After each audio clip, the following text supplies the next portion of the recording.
बिस्मिल्लाहिर्रहमानिर्रहीम, अस्सलाम वालेकुम, गुड मॉर्निंग मुल्तान। कैसे हैं आप लोग? उम्मीद करती हूँ बिल्कुल ठीक ठाक होंगे, मज़े में होंगे और दुआ करते हैं आज का दिन आपका बहुत ही अच्छा गुजरे, हंसते हुए मुस्कुराते हुए अपनों के साथ गुजरे। नाज़रीन, आप देख रहे हैं रूही एट 10 और मैं हूँ आपकी होस्ट आसमा नौरीन।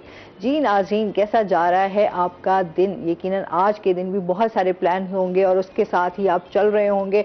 और जैसा कि आपको पता है कि गर्मी बहुत ज़्यादा शदीद इस टाइम पड़ रही है। जो हमारा यहाँ का टेम्परेचर है वो इस टाइम 32, 33 जो है वो चल रहा है। और इसके साथ जो है बढ़ता दिन में जैसे जैसे टाइम गुजरता जाता है उसका टेम्परेचर भी जो है वो बढ़ता जाता है। तो अपना बहुत ज़्यादा ख्याल रखें, अपने बच्चों का, अपनी फैमिली का बहुत ज़्यादा ख्याल रखें। और इसके साथ ही जनाब, जैसे कि आप जानते हैं नाजरीन, हमारे यहाँ पे मुल्तान में बहुत अच्छा इवेंट होने जा रहा है जी। इंटरनेशनल सीरीज होने जा रही है पाकिस्तान और वेस्ट इंडीज़ के दरमियान। आज पहला मैच होने जा रहा है और तमाम जितने भी हैं क्रिकेट के शायकीन वो बड़े जोशो खरोश उनमें नज़र आ रहा है, क्योंकि आपको पता है कि मुल्तान में जितने भी लोग हैं वो क्रिकेट से बहुत प्यार करते हैं। आपने अक्सर देखा होगा हमारे जब रोड जो हैं वो अक्सर बच्चों के साथ भी वो क्रिकेट खेल रहे होते हैं। ज़्यादा यहाँ पर जो गेम पसंद की जाती है वो क्रिकेट को बहुत ज़्यादा जो है लोग पसंद करते हैं। तो आज मैच होने जा रहा है तो लाजमी जाएं, मैच देखें, इंजॉय करें।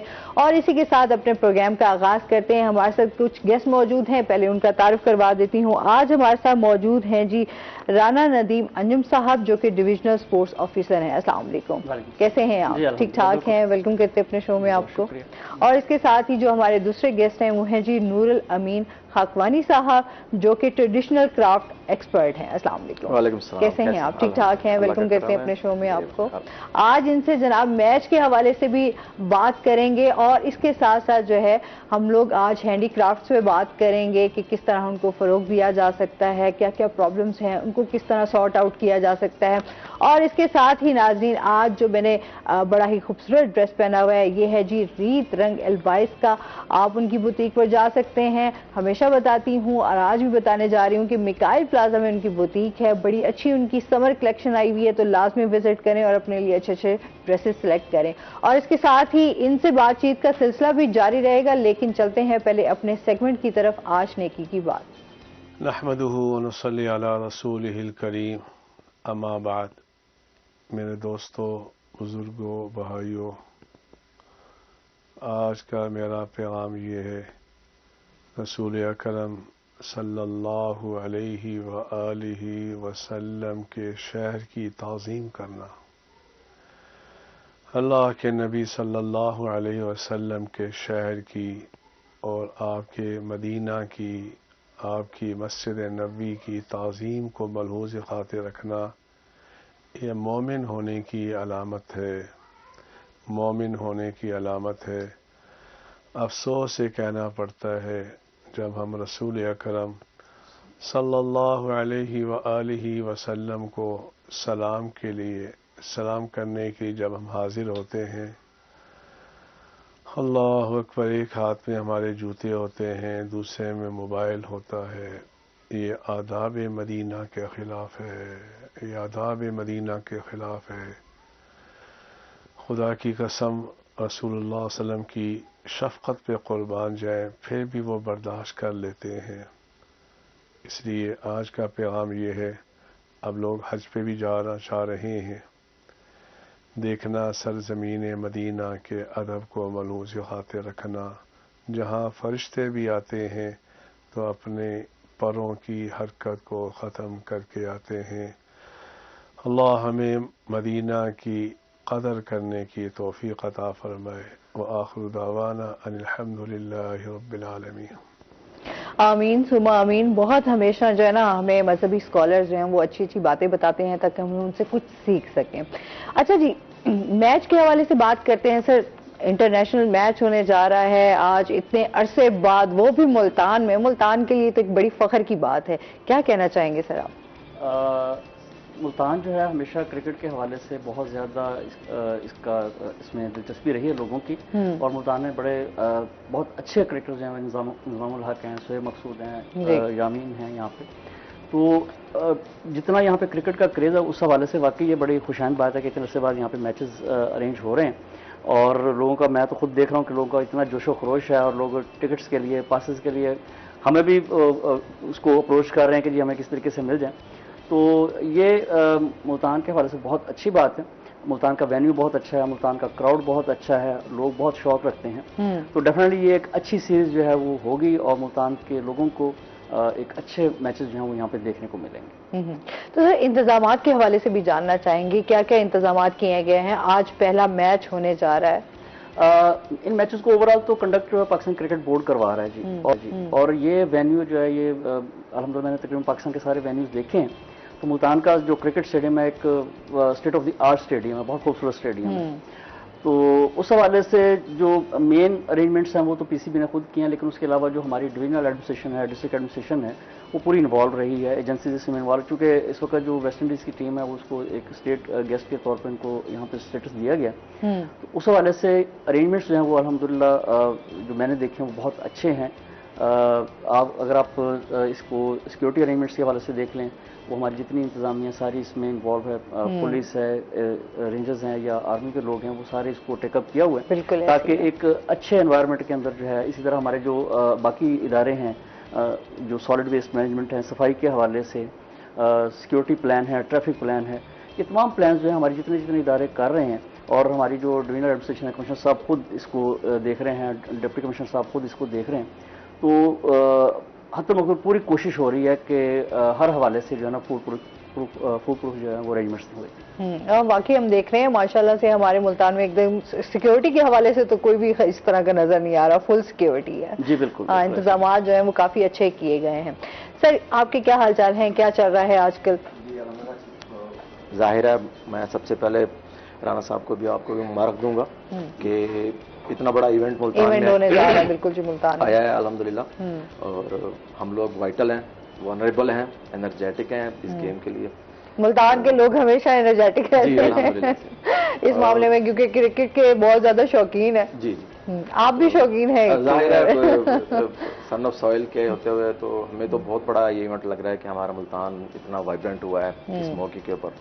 और जैसे राना साहब फरमा रहे हैं, फुल प्रूफ हर चीज़ उन्होंने रखी हुई है, सिक्योरिटी के अच्छे इंतजाम हैं। तो ये आने वाली टीमों के लिए अच्छा एक मैसेज है इंटरनेशनली ग्लोबलाइज के, दूसरे लोग भी, दूसरे कंट्रीज भी हमारे मुल्क में अपनी टीमों को भेजेंगे। और बहुत बड़ा पैगाम है ये कि सिक्योरली सेफली आकर खेल सकते हैं वो, और एक हमारी सोसाइटी को प्लेयरमेंट मिल सकती है।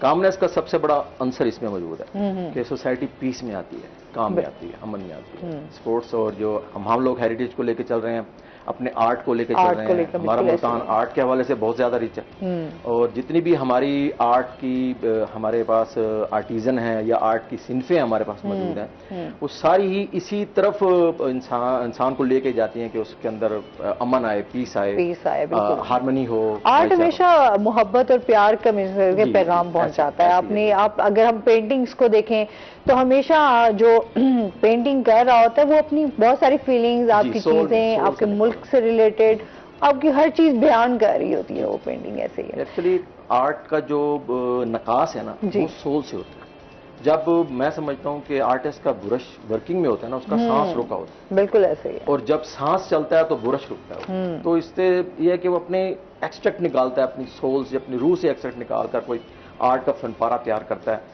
और वो जाहिर है पजीराई की सूरत में हम लोग उसको देखते हैं या उसको कहीं ना कहीं कोई मेहनताना भी मिल जाता है। तो ये सारा सब कुछ हमारे इस मिट्टी में मौजूद है और हम लोग उसको ग्रेजुअली आगे लेके चल रहे हैं। हमारे आर्टिजन भी आज से यार 10-15 साल पहले पीछे मैं जाता हूँ, तो जब मैंने इसको ज्वाइन किया, इसकी वर्किंग में आया, इस पर वर्क करना शुरू किया, रिसर्च किया।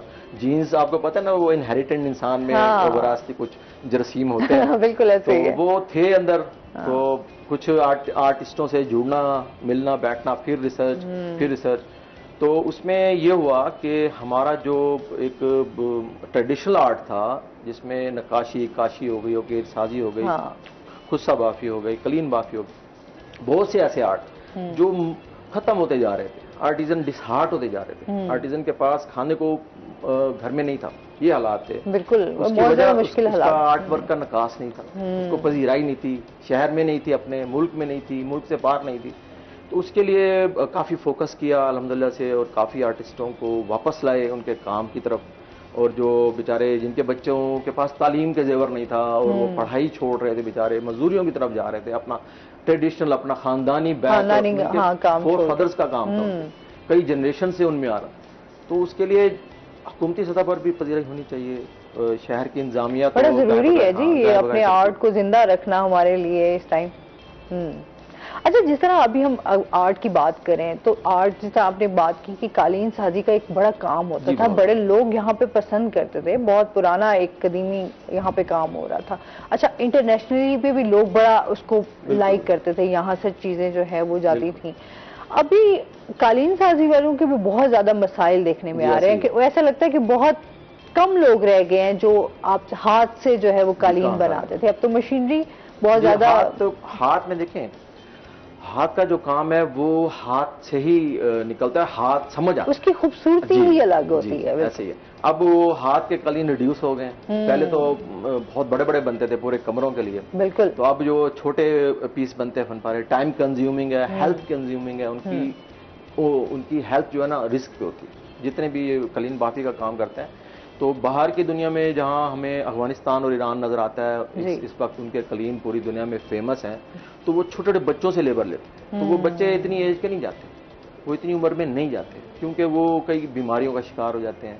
इस वजह से इसको मशीनरी पे लाया गया है, मॉडर्न टेक्निक्स पे लाया गया है। हमारे यहाँ हमारे शौकत साहब थे, उनकी डेथ हो गई है, हमारे मुल्तान का बहुत बड़ा नाम था जी, पूरे वर्ल्ड टूर की उन्होंने कालीन बाफी में, उनके बच्चों में उन्होंने अवार्ड दिया नहीं, सिर्फ इस वजह से कि उनकी डेथ कैंसर से हुई। ये देखिए मैं कहता हूँ ना कि जब आर्ट निकलता है तो आपकी रूह तक उसमें इन्वॉल्व होती है, बिल्कुल आप अपनी बॉडी डैमेज करते हैं, फिर जाकर कोई आर्ट का फनपारा तैयार होता है, बिल्कुल ऐसे। तो इसी तरह दूसरी सिंफों में आए, हमारे पास जो ज्यादातर हमारा फेमस तरीन आर्ट है ब्लू पॉटी है, जिसमें काशी है, नकाशी का वर्क है, इसकी हमारे पास बड़ी रिच हिस्ट्री मौजूद है, हमारे शहर की रिच हिस्ट्री मौजूद है कि हम लोग सपोज करते हैं कि लिविंग सिटी है, 5000 ईयर्स से हमारा शहर लिविंग सिटी है, तो उस वक्त से जब हिंदू टेम्पल्स यहाँ पे मौजूद होते थे, हमारे पास ये नीला फरोजी रंग उस वक्त भी मौजूद होता था ना जी, बिल्कुल। और ये सेंट्स के पास होता था, जो राहिब लोग थे वो अपने कपड़ों में या जो भी टेम्पल्स बनाते थे वहां पर नक्काशी और नक्श वगैरह बनाते थे, वो ब्लू, नीले और फिरोजी रंग में बनाते थे। तो इसका ये एक तस्वुर किया जाता है कि ये हमारे पास मराकश से आ गया या ईरान से आ गया या दूसरे कंट्री से आ गया, ऐसा नहीं है, ये हमारे पास सदियों से मौजूद है। और ये मुल्तान तो नील की मंडी रहा है, तारीख उठा के देखें 1600, 1700, 1500 की तारीख, नील यहाँ से बनकर पूरी दुनिया में जाता था, बिल्कुल ऐसे ही, और ये तारीख इसकी गवाह है। और उस वक्त ये तस्वुर किया जाता था कि अभी भी ये मैं बात को इस पर बिलीव रखता हूँ कि आप कोई भी नीला काम तैयार हुआ ब्लू पॉटरी का अपने रूम में रखें, ये मेडिटेशन है आपकी, सुबह उठकर आप उसको देखें, आपको कामनेस फील होगी। हाँ, वही ठंडक का एहसास है। वैसे मुल्तान बहुत गर्म है, लेकिन अगर मुल्तान जो मरीज है, पल्पेशन के, हाइपरटेंसिवनेस के जो मरीज हैं, उनको देखें, वो तो उनको बड़ा अच्छा फील होगा। और इसी तरह हमारा नमक का जो काम है, उसमें जिनको एस्थमा हो, आप नमक का हमारा बहुत ज्यादा काम हो रहा है, मुल्तान में भी हो रहा है, मुल्तान से बाहर भी हो रहा है, और नमक के जो भी फनपारे तैयार होते हैं वो आप एक पीस रखें, उसकी भी एक स्पिरिट है और वो आपको ब्रीथ में आपकी मुआविन साबित होता है। हाँ, बिल्कुल ऐसे ही है। अच्छा, इस पे मजीद भी बात करेंगे। अच्छा सर, खेलों के हवाले से भी हम जानेंगे, जिस तरह खेलों को कितना फरोग मिलेगा, अब जिस तरह ये इंटरनेशनल सीरीज होने जा रही है और बड़ा लोग जो है बढ़ चढ़ कर हिस्सा ले रहे हैं, पाकिस्तान की डोमेस्टिक क्रिकेट को कितना फरोग मिलेगा? देखिए, स्पोर्ट्स जो है वो एक ऐसा सेगमेंट है कि इसमें दो तरह की स्पोर्ट्स है। एक तो हम इवेंट्स करवाते हैं, फिर इससे एक जो सबसे बड़ा मैसेज मिलता है वो हेल्थ कॉन्शियसनेस होना। ठीक है, तो ये दोनों मैसेज साथ साथ चलती हैं। अब एक तरफ अगर आप इवेंट कंडक्ट करवाते हैं तो जैसे अभी बताया कि एक आपका पूरा मैसेज पूरी वर्ल्ड को जाता है। फिर जो लोकल लोग हैं जब मैचेस देखते हैं तो डेफिनेटली हमारे यहाँ स्ट्रीट क्रिकेट बहुत ज़्यादा खेली जाती है, तो जोशो खरोश बढ़ता है। हमें उस जोशो खरोश की वजह से नए खिलाड़ी जो हैं वो सामने आते हैं। हमारे टेबल बहुत ज़्यादा खेली जाती है और हमारे मोस्टली जो बड़े प्लेयर पाकिस्तान के जिन्होंने पाकिस्तान का नाम रोशन किया वो इसी तरीके से ग्रास रूट लेवल से निकल के आए हैं। तो जब एक अच्छे लेवल के इवेंट कंडक्ट होते हैं तो नए जो अपकमिंग प्लेयर होते हैं उनको जोश खरोश भी बढ़ता है और कोशिश करते हैं कि हम अपनी परफॉर्मेंस को और बेहतर करें ताकि कल को इस स्टेडियम में हम खेल रहे हो। बिल्कुल। तो ये एक बड़ा पॉजिटिव मैसेज आता है और इसके साथ साथ फिर डेफिनेटली जब आपका एक इवेंट होता है तो उससे जो बाकी इवेंट्स हैं, बाकी स्पोर्ट्स है, उसकी तरफ भी लोगों का रुझान बढ़ता है कि स्पोर्ट्स एक अच्छा शोबा है, तो इसमें हमें आना चाहिए। और हम तो खुद मैसेज देते हैं कि कम से कम आप डेली लाइफ का 1 घंटा जो है वो हेल्थी एक्टिविटी से जरूर लेके आएँ, फिजिकल एक्टिविटी से जरूर लेके आएँ। अभी हमने पिछले दिनों एक अंडर 12 स्पोर्ट्स मेला करवाया, बच्चों का किड्स मेला। अच्छा। तो उसमें हमने मैसेज ही यही दिया और बड़ा माशाल्लाह बड़ा उसका अच्छा रिस्पांस मिला। हमारे पास 200-250 से ज़्यादा बच्चे आए और उनके साथ पेरेंट्स आए। तो हमारा मैसेज यही था कि आप बच्चों को 1 घंटे के लिए हेल्थी एक्टिविटी से जरूर लेके आएँ, और पेरेंट्स ने हमें बड़ा अच्छा रिस्पांस दिया। बड़ा जरूरी है, जिस तरह अभी हमारे एजुकेशन सिस्टम में देख लें, हमारे स्कूल सिस्टम बने हुए हैं, उसमें उस तरह प्ले ग्राउंड्स नहीं है, उस तरह गेम्स को फरोग नहीं मिल रहा जिस तरह बच्चों को जो है हेल्दी एक्टिविटी की तरफ लाया जाए। और जस्ट वे कहते हैं ना, एक कमरे में उनको बंद कर दिया गया है और बस जस्ट पढ़ रहे हैं और खेलने के लिए कुछ भी नहीं है। आपको जब घर जाएंगे तो उनके पास मोबाइल होगा, तो मोबाइल से रिलेटेड वो वहीं मोबाइल पे गेम खेलना स्टार्ट। जी बिल्कुल, ये हमारे एक थोड़ी सी गलत रूटीन चल पड़ी है कि हम बच्चों को अपनी मसरूफियात को सेव करने के लिए बच्चों को मोबाइल में बिजी करते हैं ताकि ये डिस्टर्ब ना करें, लेकिन हमें नहीं पता होता कि हम अनकॉन्शियसली बच्चे के लिए कितना एक अनहेल्दी जो है उसको एक एनवायरनमेंट दे रहे हैं, क्योंकि जहर वो रेज के अंदर है, उसमें रेडिएशन होती है, और छोटा बच्चा जो है वो मोबाइल अगर यूज कर रहा है, उसकी आईसाइट डिस्टर्ब हो रही है, उसका जो माइंड है वो रेडिएशन के अंदर है, तो वो बहुत ज्यादा उसके लिए हाइजेनिकली जो है वो खतरनाक होता है। तो हमें ये डेफिनेटली बच्चों को इससे जरा दूर रखना चाहिए। जब ज़ाहिर जरूरत होगी उसकी, ज़ाहिर मॉडर्न टेक्नोलॉजी से आप अवॉइड तो नहीं कर सकते, जरूरत है उसकी, लेकिन जब उसकी एज है तब उसको अभी उसको उसके बॉडी को ग्रूम होना चाहिए। उसको अभी तो यहाँ बच्चा रो रहा हो तो आपने फौरन उसका एक हल निकाला हुआ कि आपने मोबाइल निकाला और बच्चे को पकड़ा दिया तो वो चुप हो जाता है। हम अनकॉन्शियसली उस बच्चे की हेल्थ खराब कर रहे होते हैं। अच्छा सर, क्या समझते हैं हुकूमत की तरफ से कितनी सपोर्ट मिल रही है? देखिए, गवर्नमेंट ऑफ पंजाब पूरी कोशिश कर रही है। हमारा 2 तरीके होते हैं, एक तो हम इंफ्रास्ट्रक्चर डेवलप करते हैं, फैसिलिटीज डेवलप करते हैं, और उसके साथ एक्टिविटीज करते हैं। तो इस वक्त हमारा मुल्तान डिवीजन में हमारे 1136 मिलियन के प्रोजेक्ट्स जो हैं इस वक्त ऑन गोइंग हैं। ठीक है। तो हमारा यहाँ बड़ा state of the art hockey stadium develop हो गया है, सिंथेटिक टर्फ मुल्तान डिवीजन में पहला स्टेडियम है, इंशाल्लाह सून उसको हम इनॉग्रेट करने जा रहे हैं। तो उसके अलावा अभी इस साल हमने स्विमिंग पूल की जो प्रपोजल है वो भिजवाई है। स्क्वाश कोर्ट हमारा एक इंटरनेशनल स्टैंडर्ड का वो कंप्लीट होने जा रहा है। अभी कमिश्नर साहब ने अमर खटक साहब उन्होंने विजिट किया उसका, और उन्होंने 30 जून तक हमें कहा है कि इसको कंप्लीट करवाएं। तो ये एक गवर्नमेंट इनिशिएटिव ले रही है बहुत ज्यादा। और उसके साथ जो दूसरा हमारा हेल्दी एक्टिविटीज करवाने का, जो स्पोर्ट्स एक्टिविटीज करवाने का मकसद होता है वो यही होता है कि हमने जो यूथ है या खिलाड़ी हैं उनको इवेंट्स की तरफ लेके आना। तो ये दोनों चीज़ें साथ साथ चल रही हैं, और अल्हम्दुलिल्लाह इस पे गवर्नमेंट जो है पूरा फोकस किए हुए है, स्पोर्ट्स डिपार्टमेंट फोकस किए हुए, और हमारा इंफ्रास्ट्रक्चर जो है वो तेज़ी से डेवलप हो रहा है। हर हमारे डिस्ट्रिक्ट के अंदर अच्छे हमारा फैसिलिटीज जो है वो डेवलप हो गई, और साथ साथ हमारी एक्टिविटीज जो हैं वो भी साथ साथ चल रही हैं, ताकि बच्चों को अपॉर्चुनिटीज खेलने की जो है वो ज्यादा से ज्यादा मिले।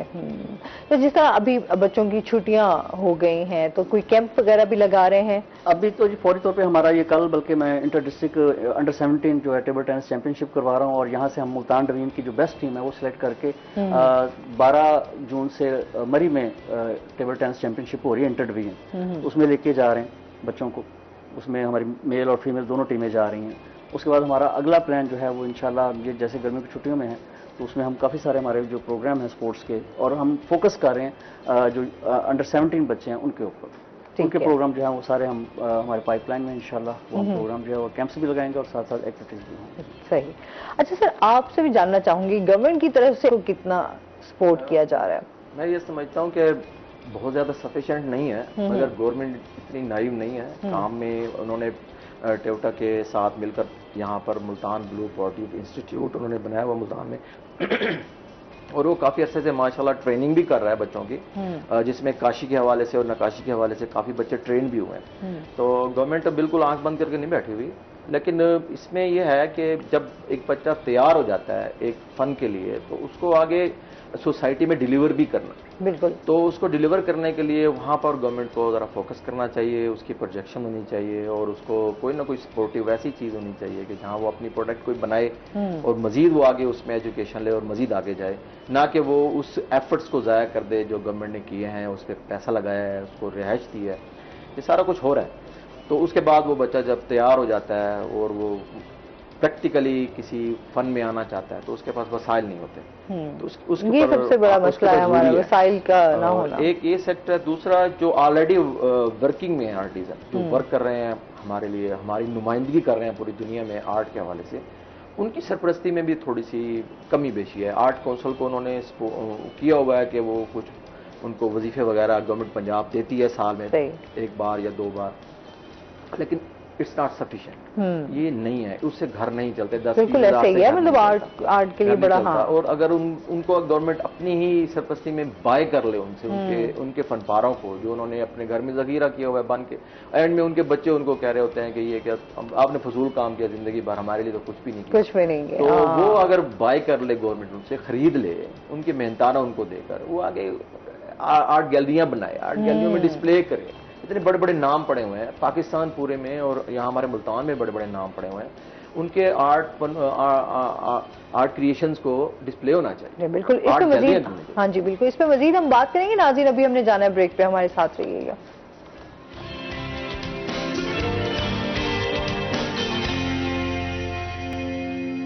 वेलकम बैक नाज़रीन, रोहिए 10 में आपको खुशामदीद कहते हैं। आर्ट और क्राफ्ट पे हम बात कर रहे हैं।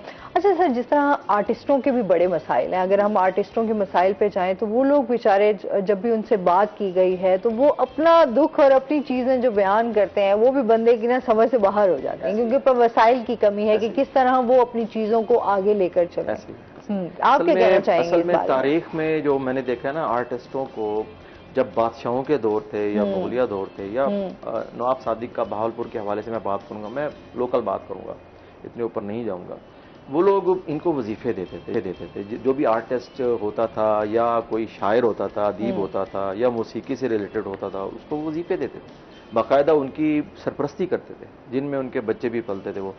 अब वो मिजाज ज़ाहिर है बदल गया, मेहनत में ज़ाहिर है काम आना शुरू हो गए, लोगों को काम करना पड़ा। आर्ट रहा तो सही उनके अंदर, उनके बच्चों में भी रहा, लेकिन उनके वसाइल वो नहीं रहे, जिसकी वजह से वो डिस्करेज हुए। जेनेटिकली तो वो आर्टिस्ट हैं, वो कर रहे हैं तो बहुत अच्छा डिलीवर कर रहे हैं, मगर जब वो खाने पीने के चक्करों में और बच्चों के पेट पालने के चक्करों में आएंगे तो वो वो बिल्कुल डिस्करेज हैं। इसके लिए गवर्नमेंट को थोड़ी सी नाम लेने चाहिए, उनकी सरपरस्ती करनी चाहिए, उनके बच्चों के भी थोड़े से तालीमी माहौल को बेहतर करना चाहिए। उनका लिविंग स्टैंडर्ड चलो अच्छा ना करें, लेकिन उनके आने वाले नस्ल को तो सेव कर दें, फ्यूचर उनका सेव कर दें, ऐसा होना चाहिए। अच्छा, उसमें क्या आप लोगों की क्या जिम्मेदारी है? आप लोग किस तरह रोल प्ले कर रहे हैं? बीइंग अ सोसाइटी मेंबर के, बीइंग अ एक एक्सपर्ट के आर्ट के हवाले से, मैंने बहुत से आर्टिस्टों को अपनी जेब में से मैंने काम उनसे करवाए हैं, 2-2, 3-3 साल करवाए हैं, ताकि वो काम न छोड़ें। वो इस लेवल तक आ चुके थे, काम 2-4 मैं जानता हूँ, मैं नाम भी मेंशन करने जाता, तो वो काम छोड़ने पर आ गए थे कि लेबर में जाना चाह रहे थे, हम लेबर करेंगे, हमारा पेट नहीं भरता इसके साथ, महंगाई भी तो है ना, देखें उनसे काम करवाया और उन्हीं से बिकवाया भी, ताकि उनको हौसला अफजाई हो।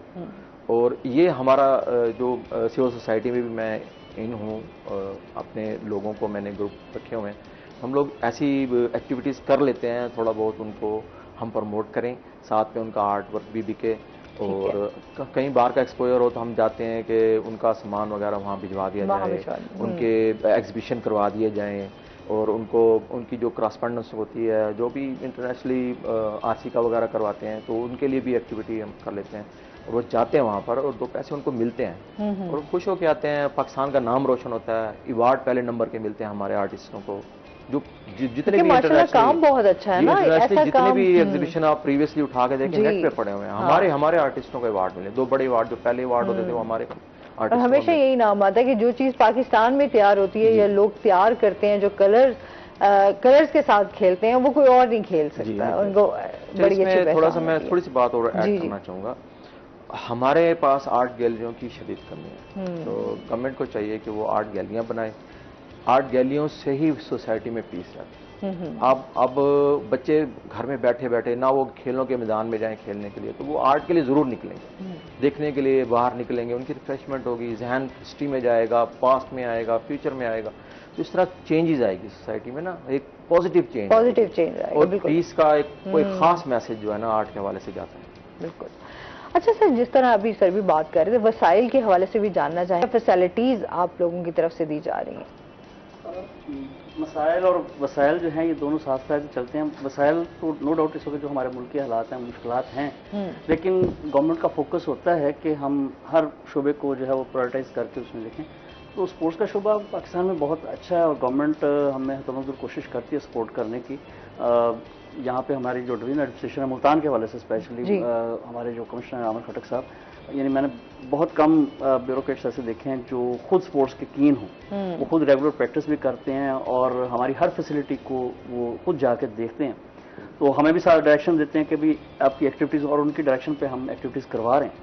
तो जितने जो हमें गवर्नमेंट फंडिंग करती है या हमें कोशिश भी हम करते हैं कि चलो अगर गवर्नमेंट की तरफ से कुछ ऐसे मामला होते हैं कि फंडिंग ना हो तो साथ हम स्पॉन्सर्स को ले आते हैं और वो हमें ऊपर से हमारी एडमिनिस्ट्रेशन भी है वो भी हमें सपोर्ट करती है। कोई भी ज़रूरत है, वो किसी फिलैंथ्रोपिस्ट को कहना है, किसी स्पॉन्सर को कहना है, तो हमें मुकम्मल तौर पर फैसिलिटेट करती है।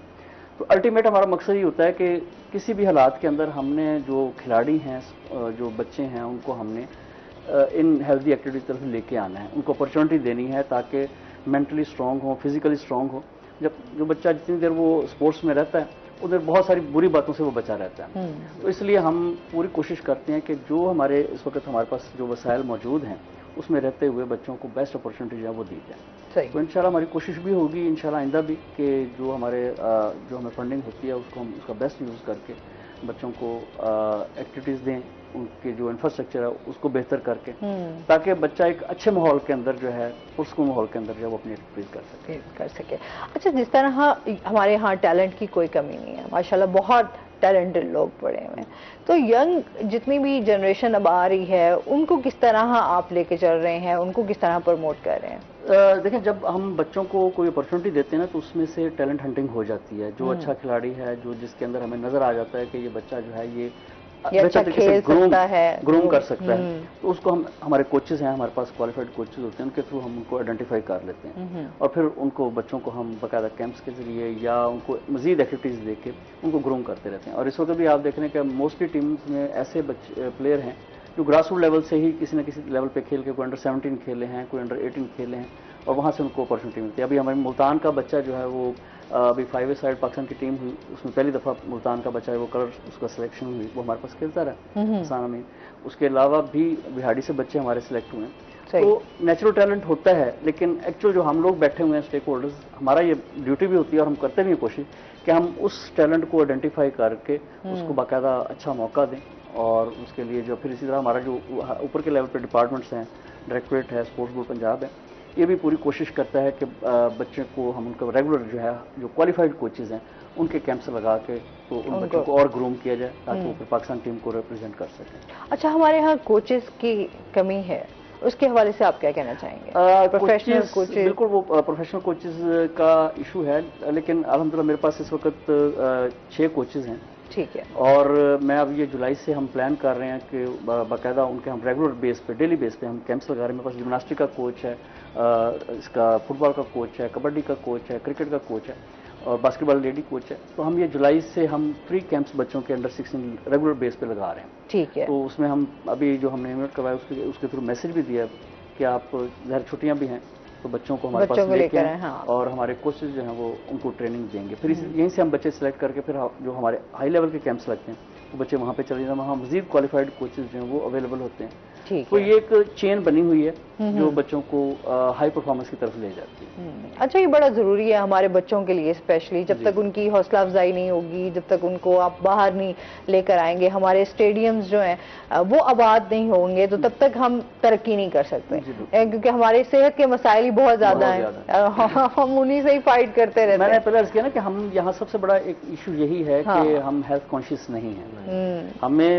हर बंदे को कम से कम अपनी हेल्थ के, स्पोर्ट्स चले वो एक ऑर्गेनाइज फीचर है, लेकिन ओवरऑल वैसे भी हर बंदे को अपनी हेल्थ के हवाले से, हम रात का खाना खा के वहीं पे सो जाते हैं। जो सबसे ज्यादा हमारे जो इस वक्त जो डिजीज हो रही हैं उसकी मेन वजह यही है कि जब हम हेल्थ कॉन्शियस होंगे, ज़ाहिर हम खाने की उसका टाइमिंग एडजस्ट करेंगे और उसके मुताबिक वॉक वगैरह करेंगे तो बेहतर होगा। तो स्पोर्ट्स में हम एक तरफ तो इवेंट ऑर्गेनाइज करते हैं, साथ लोगों को ये भी एक अवेयरनेस देने की कोशिश करते हैं कि अपनी हेल्थ के बारे में जरूर फिक्र किया करें और अपनी हेल्थ को बेहतर किया करें। बिल्कुल है।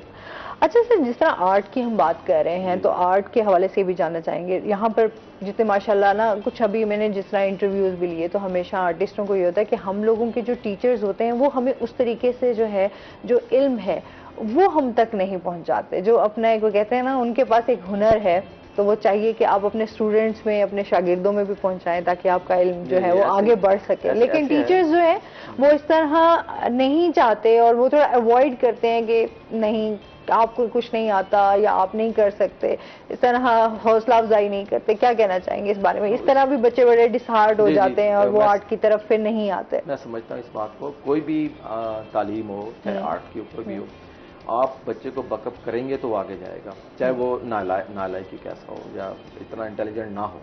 अगर उसको आप बकअप नहीं करेंगे, उसकी हौसला अफजाई नहीं करेंगे, वो आगे नहीं जाएगा। आर्ट में ये ऐसे है कि आज का जो आर्टिजन है वो तो देना चाह रहा है। आर्ट का आर्टिस्ट तो अपने इल्म को, अपने हुनर को देना चाह रहे हैं और समेटने वाला चाहिए आगे। सोसाइटी में चंद ही लोगों को ऐसे इंस्टिंक्ट होती हैं कि वो अपने बच्चों को आर्ट की तरफ लेके आते हैं और सिखाने के लिए। अदरवाइज तो मैं नहीं देख रहा कि हर बंदे हर घर में, जैसे अब कुछ मुल्क ऐसे हैं, मैं नाम मुल्कों का नहीं लेता, वहाँ हर बच्चा आर्ट ही सीख और तालीम अपनी उसकी जगह पे डॉक्टर इंजीनियर होता है वो, लेकिन कलम उसके पास होती है। और इवन के मेरा वहाँ जाना हुआ तो हम लोग मोची के पास गए तो वो भी खताती कर रहा था। उसने भी एक कलम निकाली, एक बक्सा, और उसने एक पेपर निकाला। हमारी जूती पॉलिश करने के बाद उसने खताती करके दिया। हम लोग हैरान रह गए। हमने कहा यार आपको खताती आती है? इतना अच्छा नास्तालिक उसने लिखा। तो जब ऐसा कल्चर, ऐसी सोसाइटी आप परवान चढ़ाएंगे तो क्यों ना वो पॉजिटिव होगी, क्यों ना वो अच्छी होगी। ऐसी नस्ल को आप आगे लेके आएंगे तो जाहिर है मुल्क के हालात, मुल्क मुस्तहकम होगा, मुल्क के हालात अच्छे होंगे। बिल्कुल। तो आर्टिस्ट तो देने के लिए बैठा हुआ है, आर्टिस्ट से लेने नहीं आते। ये शिकवा मैं नहीं समझता कि दोस्तों आर्टिस्ट के हवाले से कि उसको अल्लाह ने कुछ वदियत की और वो बांटे ना। बिल्कुल। तो अल्लाह ने कहता है कि हर इंसान के पास कोई ना कोई एक अल्लाह की सिमत या अल्लाह की कोई खूबी मौजूद होती है। बिल्कुल ऐसी है। इस पर मजीद हम बात करेंगे। नाज़रीन अभी हमने जाना है ब्रेक पे, हमारे साथ रहिएगा।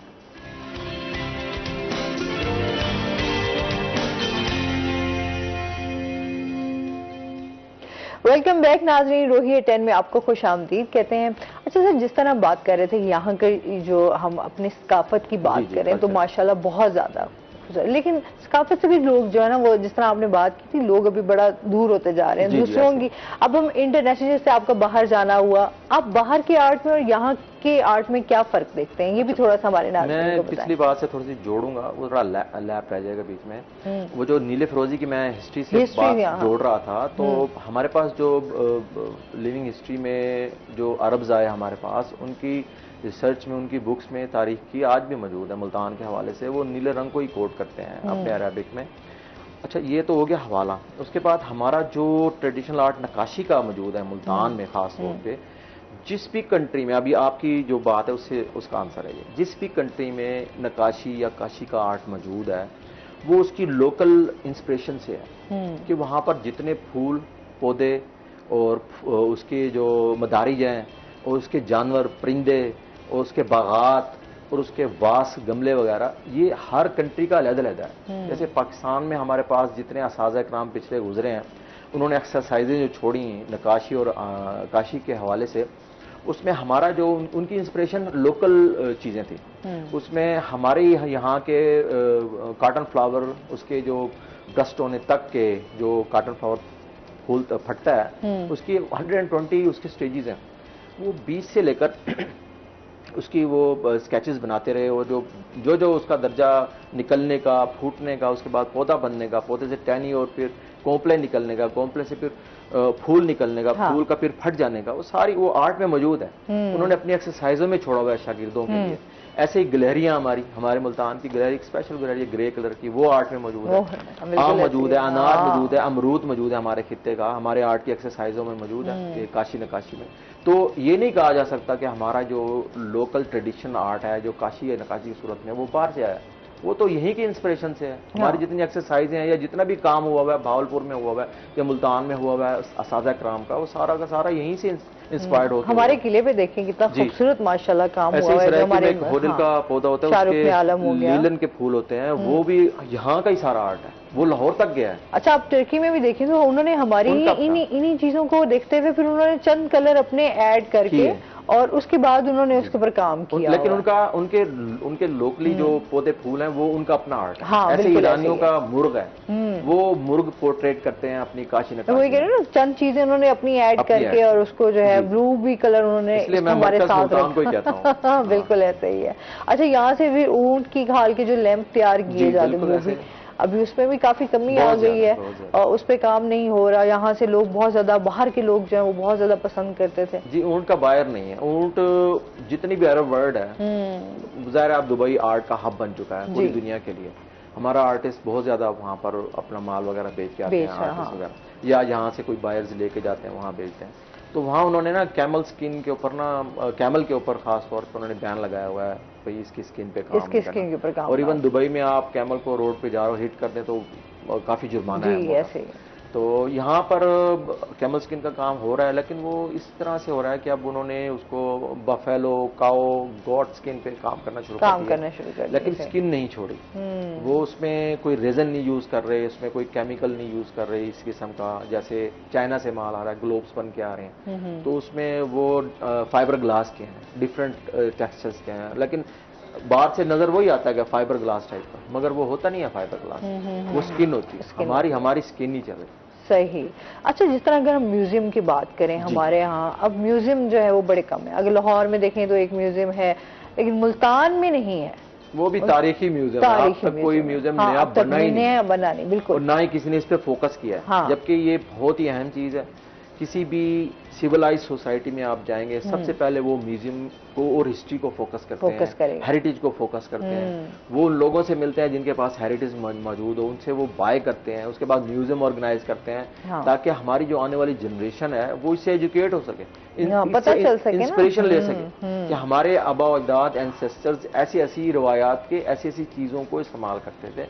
तो हमारे यहाँ तो ये बिल्कुल गुम होता जा रहा है। हमारे यहाँ अब 74 ईयर्स 75 ईयर्स हम बैठे हुए हैं और हमें अपने हेरिटेज का अपने बच्चों को बताने के लिए काफी तगोदो करनी पड़ती है, काफी हमें उनके साथ काफी मेहनत करनी पड़ती है। और अगर हमारे पास डिस्प्ले में मौजूद हो, अगर हमारे पास अच्छा म्यूजियम ऑर्गेनाइज्ड हो, मुल्तान में, हमारे शहर में हो, मैं तो समझता हूँ 10 म्यूजियम होने चाहिए, हर चीज का अलग अलग होना चाहिए। बिल्कुल, तारीख को हमेशा जिंदा रखना चाहिए। उसमें जो भी बच्चा जाएगा, ज़ाहिर है उसने क्वेश्चन करना है अपनी माँ से, बाप से, और वो उसके अगेंस्ट ज़ाहिर है उसको कोई ना कोई एक्सप्लेनेशन देंगे, कोई ना कोई बात बताएंगे, तो वो बचपन से उसके ब्रॉटअप में आएगी, उसकी टेम्पटेशन वहीं से कंट्रोल होना शुरू हो जाएगी कि मैं इतनी हेरिटेज को लेके बैठा हुआ हूँ, इतने बड़े वसी रिच हेरिटेज को लेके बैठा हुआ हूँ, और मुझे आगे जाकर क्या डिलीवर करना है, ना कि वो फसाद में। और यहाँ जैसे राना साहब फरमा रहे थे, माएँ और मोबाइल दे देती हैं, ये रोते हुए बच्चे को नहीं देती, हंसते हुए बच्चे को भी मोबाइल दे देती है कि आपको रोना जरूरी नहीं है, आप हंसते से भी मोबाइल यूज करें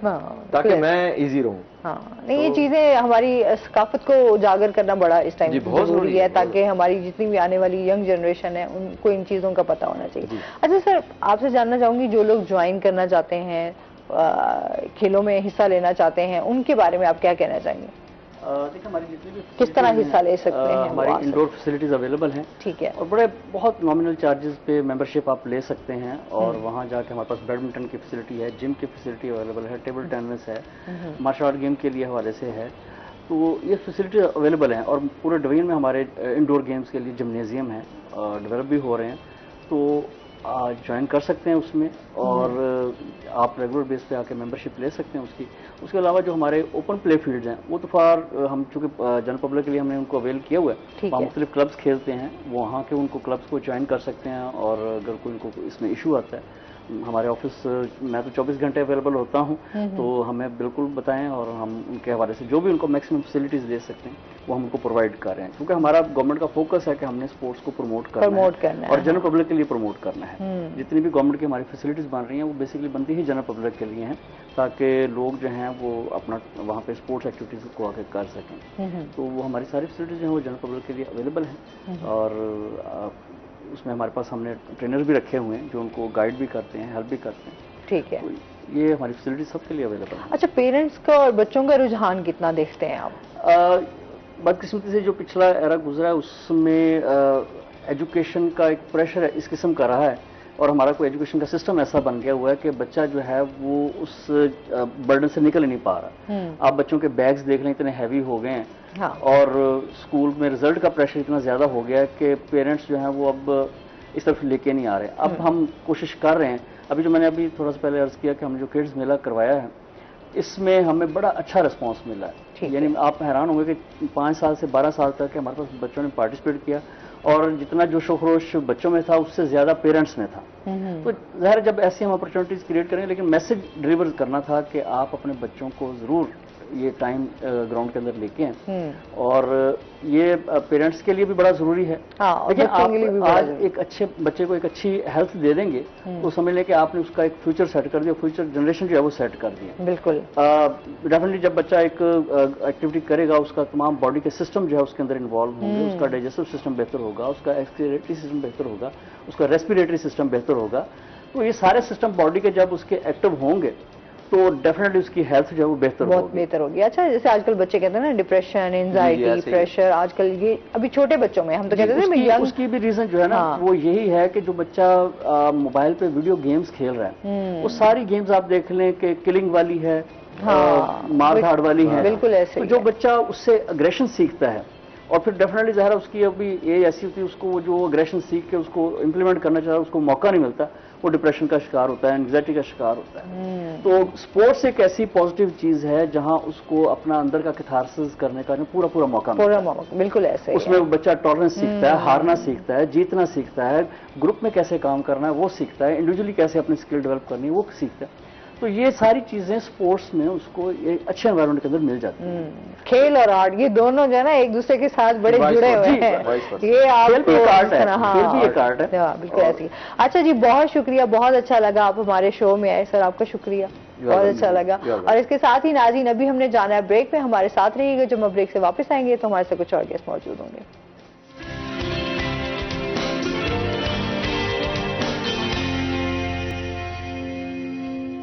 वेलकम बैक नाजरीन, रोही है 10 में आपको खुश आमदीद कहते हैं। और ब्रेक के बाद हमारे साथ गेस्ट मौजूद हैं। ये हमारे साथ हैं सबसे पहले सादिया अली जो कि vice president women chamber of commerce से हैं और साथ ही लीगल एडवाइजर भी हैं। अस्सलाम वालेकुम। कैसी हैं आप?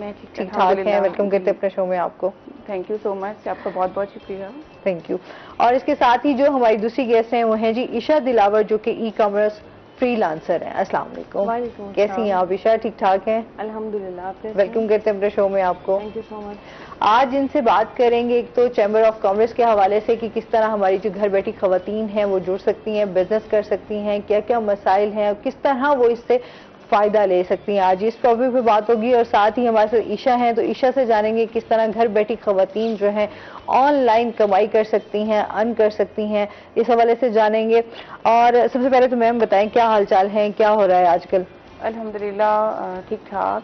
आजकल क्या हो रहा है, क्योंकि मैं एडवोकेट हूँ और टैक्स कंसल्टेंट हूँ, प्रोफेशन मेरा ये है, तो जैसे ही वो 30 जून से पहले लोगों को शुरू हो जाता है कि वो ईयर क्लोज हो रहा होता है, टैक्स ईयर क्लोजिंग हो रही होती है और जुलाई से सब लोगों ने अपने टैक्स रिटर्न फाइल करने होते हैं, तो इस हवाले से फिर लोग तैयारियां शुरू कर लेते हैं। तो यूं समझ लें कि मैं तैयारी कर रही हूँ कि आगे बहुत मसरूफियत आने वाली है। मतलब आगे की तैयारियां आगे की तैयारियां कर रही हूँ। सही है। ईशा आप बताएं क्या हाल चाल है, क्या हो रहा है? मेरी लाइफ में फिलहाल 2 काम चल रहे हैं, एक स्टडीज के साथ जॉब। ठीक है, बस दैट्स इट, इसके अलावा कुछ नहीं। स्टडीज क्या कर रही हैं? मैं बाय प्रोफेशन डॉक्टर फिजियोथेरेपी कर रही हूँ और मेरा लास्ट सेमेस्टर चल रहा है। और जॉब का तो आपको आइडिया हो गया होगा कि लाइक अमेजोन रिलेटेड है, फ्रीलांसिंग है। तो इसमें यही होता है कि घर बैठ के आप अर्निंग कर सकते हैं ऑब्वियसली, लेकिन मेरी ऑफिस बेस्ड जॉब है, मुझे ऑफिस जाना होता है। तो दोनों काम फिर कैसे मैनेज कर लेती हो? आसान है? ऑब्वियसली आसान है काम। हाँ। कोई भी मुश्किल नहीं होता, आपके अंदर अपने स्किल्स होने चाहिए, आपको हार्ड वर्किंग होना चाहिए, आपको कोशिश करनी चाहिए। क्योंकि अगर आप घर फारिग बैठे रहेंगे, ऑब्वियसली जब मैं नहीं जॉब करती थी, सिर्फ स्टडीज थी, तो यूनिवर्सिटी से आने के बाद बिल्कुल फारिग होते थे और कुछ भी करने के लिए नहीं होता था। फिर जो हम लोग के CEO हैं मिस्टर सुहेल तारिक, उनके साथ मेरा एक इवेंट में इंट्रैक्शन हुआ। उनका सेमिनार था तो सेमिनार में उनसे इंट्रैक्शन हुआ, उन्होंने गाइड किया। उन्होंने मतलब कहा कि आप आफ्टर स्टडीज़ में क्या करिए, तो मैंने उनको कहा फ्री है, तो उन्होंने कहा कि why not you can join me. जब मैंने उन्हें ज्वाइन किया, आई एम ब्लाइंड, लिटरली मुझे कुछ भी नहीं पता था कि इस प्रोफेशन में क्या है क्या नहीं करना।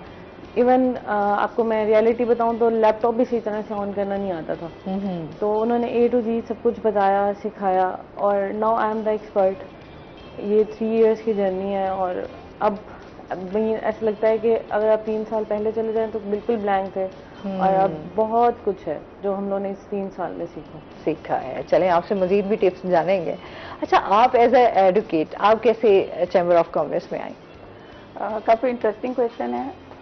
हुआ ये कि चैम्बर में जो सबसे पहले रजिस्ट्रेशन के लिए ज़रूरी होता है ना, वो बिजनेस रजिस्ट्रेशन होती है। विदाउट NTN ना आप लोग वुमेन चैम्बर की मेंबरशिप नहीं ले सकते। ठीक है। तो मैं शुरू में NTN बनाती होती थी ना, तो हमारे जो वुमेन चैम्बर के सेक्रेटरी हैं आगा साहब, तो वो मुझसे ना खवातीन के NTN बनवाते होते थे, उनके बिजनेस रजिस्टर्ड करती थी। फिर आहिस्ता आहिस्ता मैं उनकी इनकम टैक्स रिटर्न फाइल करना शुरू हो गई।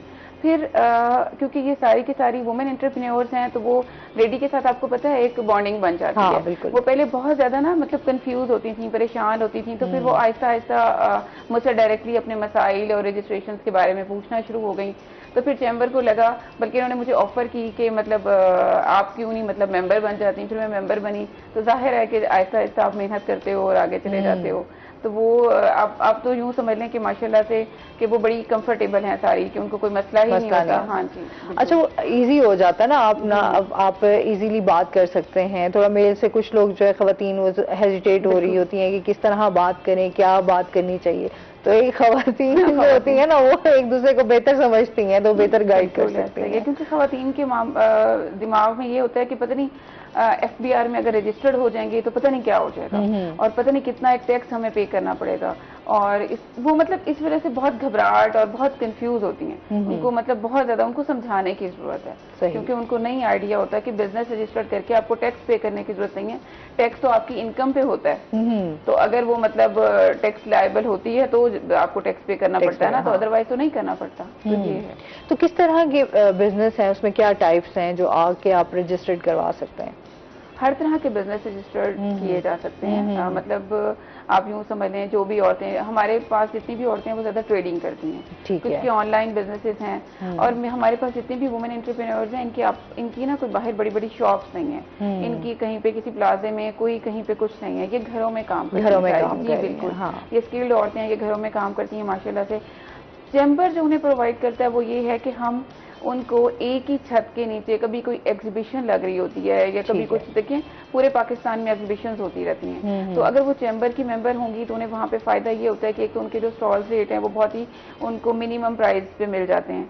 बल्कि हमारा माशाल्लाह से वुमेन चैम्बर का ये हमारा ये पहला वुमेन चैम्बर है जिसको लाइसेंस मिला। हमारे चैम्बर में माशाल्लाह 300+ मेंबर्स हैं जो माशाल्लाह बड़ी अच्छे बिजनेस कर रही हैं, बल्कि इंपोर्ट एक्सपोर्ट में माशाल्लाह हमारी हैं, और इसमें से बहुत सारी खवातीन ऐसी हैं जो इंटरनेशनल लेवल पे जाके भी एक्सपोर्ट कर चुकी हैं अपनी प्रोडक्ट्स को।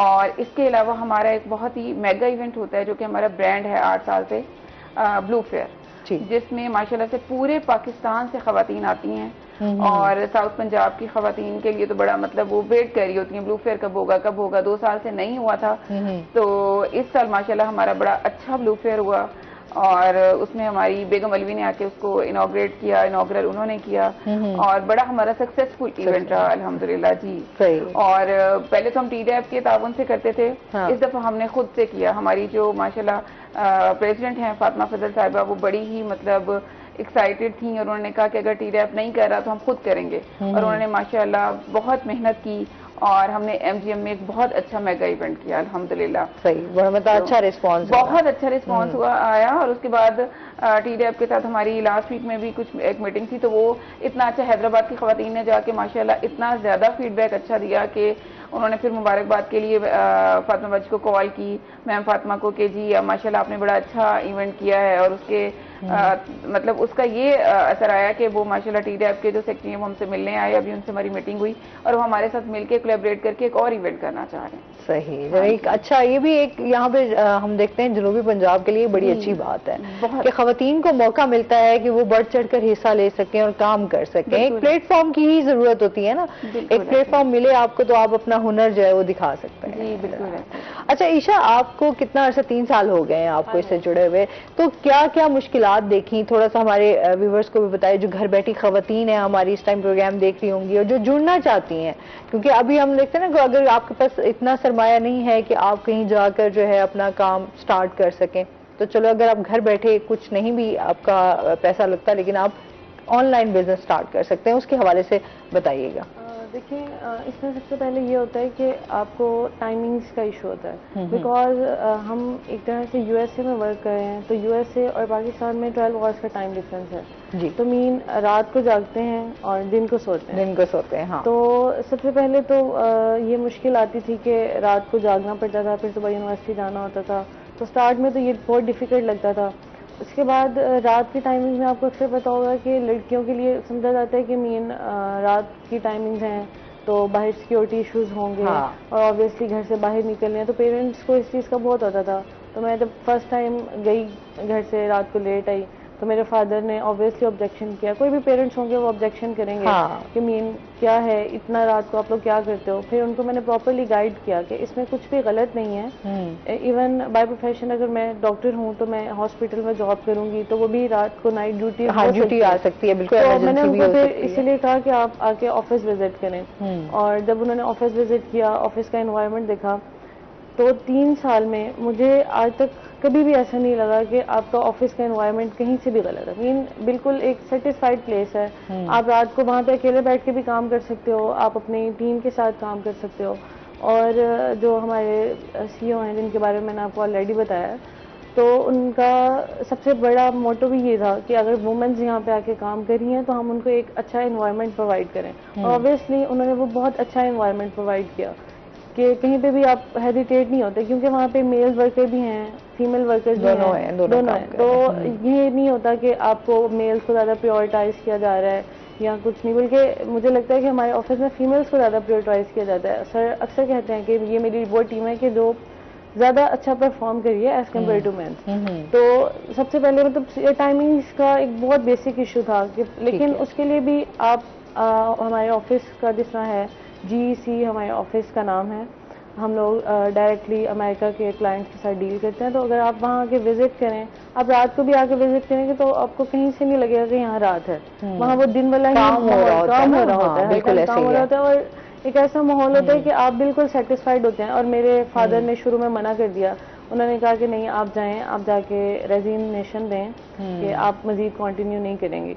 तो मैंने उनको सिर्फ एक दफ़ा बैठ के गाइड किया कि आप आके एक दफ़ा काम को देखें। उन्होंने ऑफिस विजिट किया, सर के साथ मिले, और उसके बाद 3 साल में मुझे नहीं याद कि उन्होंने कभी पूछा है कि आप ऑफिस से कितने बजे आ रही हैं या ऑफिस से कितने बजे आप वापस आते हैं। अच्छा, क्या क्वालिफिकेशन चाहिए होती है? क्या आप बहुत सारी खवातीन हैं जिन्होंने ये इस काम में आना चाह रही हैं, उनको बताएं, क्या टिप्स देना चाहेंगी? I think qualification doesn't matter, क्योंकि हमारे पास कुछ ऐसी गर्ल्स भी हैं जो जिन्होंने रिसेंटली मैट्रिक किया हुआ है, लेकिन आपके इंग्लिश स्किल्स अच्छे होने चाहिए, आपकी टॉकिंग स्टाइल अच्छा होना चाहिए, क्योंकि आप लोगों ने उनके साथ इंग्लिश में बात करनी होती है। ऑब्वियसली उनको उर्दू नहीं आती, तो आपको उनसे इंग्लिश में कम्युनिकेट करना होता है, उनसे इंग्लिश में बात करनी होती है। आपको हार्ड वर्किंग होना जरूरी होता है। मेन ये नहीं कि आप एज अ पार्ट टाइम इसको लेते हैं, जरूर लेते हैं, लेकिन इसमें भी आपको full time full time job है। बिल्कुल, आपको क्लाइंट के साथ डील करना है, उनकी क्वेरीज को खत्म करना होता है। वो आपसे किसी भी टाइम कुछ भी पूछ सकते हैं, क्योंकि आपके पास उनके अकाउंट्स होते हैं, उनको हैंडल कर रहे होते हैं आप। उनको अक्सर बीच में किसी भी टाइम उनका कोई क्वेश्चन आ सकता है कि ये मेरे अकाउंट में इस टाइम क्या चल रहा है, क्या सेल्स चल रही हैं,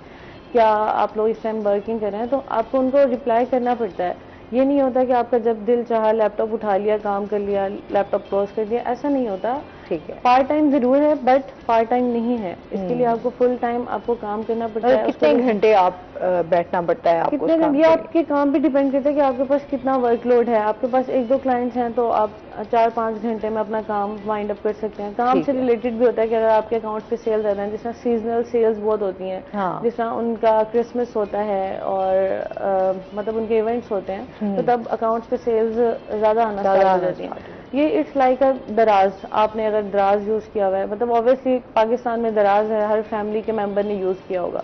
तो इस तरह हमारे पास सेलिंग अकाउंट होते हैं, हम अपनी प्रोडक्ट्स को सेल करते हैं। इसमें हमारे पास 3 प्लेटफॉर्म्स हैं, FBA होलसेल, उसके बाद ड्रॉप शिपिंग और प्राइवेट लेवल। FBA होलसेल एक ऐसा है कि आप इसमें वहाँ के डिफरेंट ब्रांड्स को कम्युनिकेट करते हैं थ्रू स्काइप नंबर, उनको कॉल्स करके उनसे परमिशन लेते हैं कि हम आपके प्रोडक्ट्स को सेल आउट कर सकते हैं। लाइक जिस तरह हम स्टाइलो है, एक ब्रांड है, तो हम स्टाइलो को कहेंगे कि लाइक हम आपके प्रोडक्ट्स को सेल करना चाहते हैं तो आप उसको हमें होलसेल प्राइस में दें। वो ऑब्वियसली आपको फिर एक डिस्काउंटेड प्राइस में देंगे, फिर आप उसको सेल करके प्रॉफिट करेंगे। ड्रॉप शिपिंग में भी इस तरह होता है कि आपने प्रोडक्ट्स को जो है वो उठाना होता है थर्ड पार्टी से, मतलब किसी और से लेके अपने अकाउंट पे सेल आउट करना है। लेकिन प्राइवेट लेबल थोड़ा सा डिफरेंट है, एक्सपेंसिव हो जाता है। उसमें ये होता है कि आपने अपना ब्रांड लॉन्च करना होता है। ठीक है। तो एक होता है कि आपने किसी ब्रांड को उठाकर आपने उसकी सेल करना है, उसको बेचना है, और उसके बाद जो है अगर आपने अपना कोई ब्रांड का वो करना है तो उसमें वो डिफरेंट है। ब्रांड, क्योंकि आप देखिए ना, एक ब्रांड लॉन्च करने में, उसको एडवर्टाइज करने में बहुत टाइम लग जाता है। बिल्कुल। तो इसलिए आप जिसमें आप, लेकिन आप ये कर सकते हैं कि आप सर्विसेज प्रोवाइड कर सकते हैं, एज अ वर्चुअल असिस्टेंट काम कर सकते हैं। आप काम सीख लें, काम सीख के क्लाइंट्स को अप्रोच करें। क्लाइंट्स को अप्रोच करने के लिए भी डिफरेंट प्लेटफॉर्म है, फाइवर है, अपवर्क है, फेसबुक है। फेसबुक, ये बहुत सारे क्लाइंट्स होते हैं। इवन अब तो पाकिस्तानी क्लाइंट्स इन्वेस्ट करने के लिए तैयार हैं। बट ये तो पहले नहीं था, ट्रेंड अब काफी बहुत ज्यादा हो गए। आप उनको गाइड करें प्रॉपरली, बेसिकली उनको आपसे गाइडेंस ही चाहिए होती है। आपका इंटरेक्शन होगा फर्स्ट उनसे, उनको आपके ऊपर रिलाई करेंगे कि आप, जाहिर सी बात है, उन्होंने इन्वेस्ट करना होता है। लेकिन इसमें ये होता है कि आपको इन्वेस्टमेंट, आपको ये नहीं होता कि आपकी इन्वेस्टमेंट कहीं चली जाएगी या जाया हो जाएगी। ऑब्वियसली ये भी थोड़ा डर होता है। बिल्कुल। अच्छा जी, आपसे मजीद भी जानेंगे नाज़रीन। अभी चलते हैं अपने सेगमेंट की तरफ, हेल्थ टिप। आज हम बात करने जा रहे हैं नाज़रीन जवार पे। आज हम बात करेंगे, आपको पता है कि डेली हमारी कोई ना कोई ऐसी हेल्थ टिप की तरफ हम जाते हैं जो हमारी सेहत के लिए बड़ी अच्छी होती है। तो आज हम जवार के हवाले से बताएंगे कि क्या क्या उसके फ़वाइद हैं। एक तो उसमें कैल्शियम जो है वो बहुत ज़्यादा पाया जाता है, जो आपकी सेहत के लिए बहुत अच्छा है। आपकी हड्डियों के लिए आपको पता है ना, कैल्शियम बहुत आपको ज़रूरत होती है। और इसके साथ इसमें कार्बोहाइड्रेट्स पाए जाते हैं जो कि आपके लिए बहुत ही फ़ायदेमंद है। अगर हम बात करें कि एक छोटे से दाने होते हैं, लेकिन अगर हम इनकी खासियत और उस पर जाएं कि इसमें कितनी मुदाफ़त रखते हैं, तो ये बहुत ज़्यादा। उसकी ये देखें आप, इसकी जो रोटी है, अगर आप इसकी रोटी बनाकर खाएंगे तो वो आपके लिए बहुत ज़्यादा जो है वो आपकी सेहत के लिए अच्छी है। एक तो उसमें ये है कि आप वज़न घटाने में, जो लोग बहुत ज़्यादा मोटापे का शिकार होते हैं, वो जवार की अगर आटा इस्तेमाल करेंगे, उसकी रोटी खाएंगे, तो आप देखेंगे चंद ही महीनों में आपका वज़न जो है वो कम होना स्टार्ट हो जाएगा। और इसके साथ साथ जिन लोगों को हड्डियों और जोड़ों के दर्द होते हैं, उसके लिए जवार की रोटी जो है वो बहुत ज़्यादा मुफीद है, इसको आप खाएं तो। और इसके साथ जो है कोलेस्ट्रॉल और हाई ब्लड प्रेशर, जो ऐसी बीमारियां हैं जो हम देखते हैं आजकल जो है बहुत ज़्यादा लोगों में पाई जा रही हैं, तो ये उसके लिए बहुत ज़्यादा फ़ायदेमंद है। बहुत से पुराने लोग जो है ना, वो जौ का आटा हो गया, मकई का आटा हो गया, और इस तरह जवार का आटा, ये लोग मिक्स करके जो है वो बनाते थे। इसकी रोटी भी और ये खाया जाता था, बड़े लोग इसको पसंद करते थे और वो हमेशा सेहतमंद भी नजर आते थे। आजकल हमारा ये है कि हम लोग जो है अच्छी खुराक से दूर होते जा रहे हैं, तो जो हमारी पुरानी रवायात हैं, चीज़ें हैं, उनसे दूर हो रहे हैं। तो इस तरह के जो खाने हैं वो आप खाएंगे तो आप अपनी सेहत को बहार रख सकते हैं। साथ ही साथ जिस तरह की आजकल बीमारियां हैं, जिस तरह कैंसर जैसी बीमारी में भी लड़ने में ये मदद देता है। आप इससे जो है आपको फ़ायदा होगा। और इसके साथ साथ इसमें जो है आपका स्टमक, उसके लिए बहुत ज़्यादा मुफीद है। जिस तरह आंतों की सोजिश हो जाती है, आपके ज़ख्म हो जाता है, अल्सर से ये आपको बचाता है। तो ये थी आज जवार के हवाले से बात कि आप उसकी आटा और रोटी बनाकर खाएंगे तो वो आपकी सेहत के लिए बहुत ज़्यादा मुफीद है।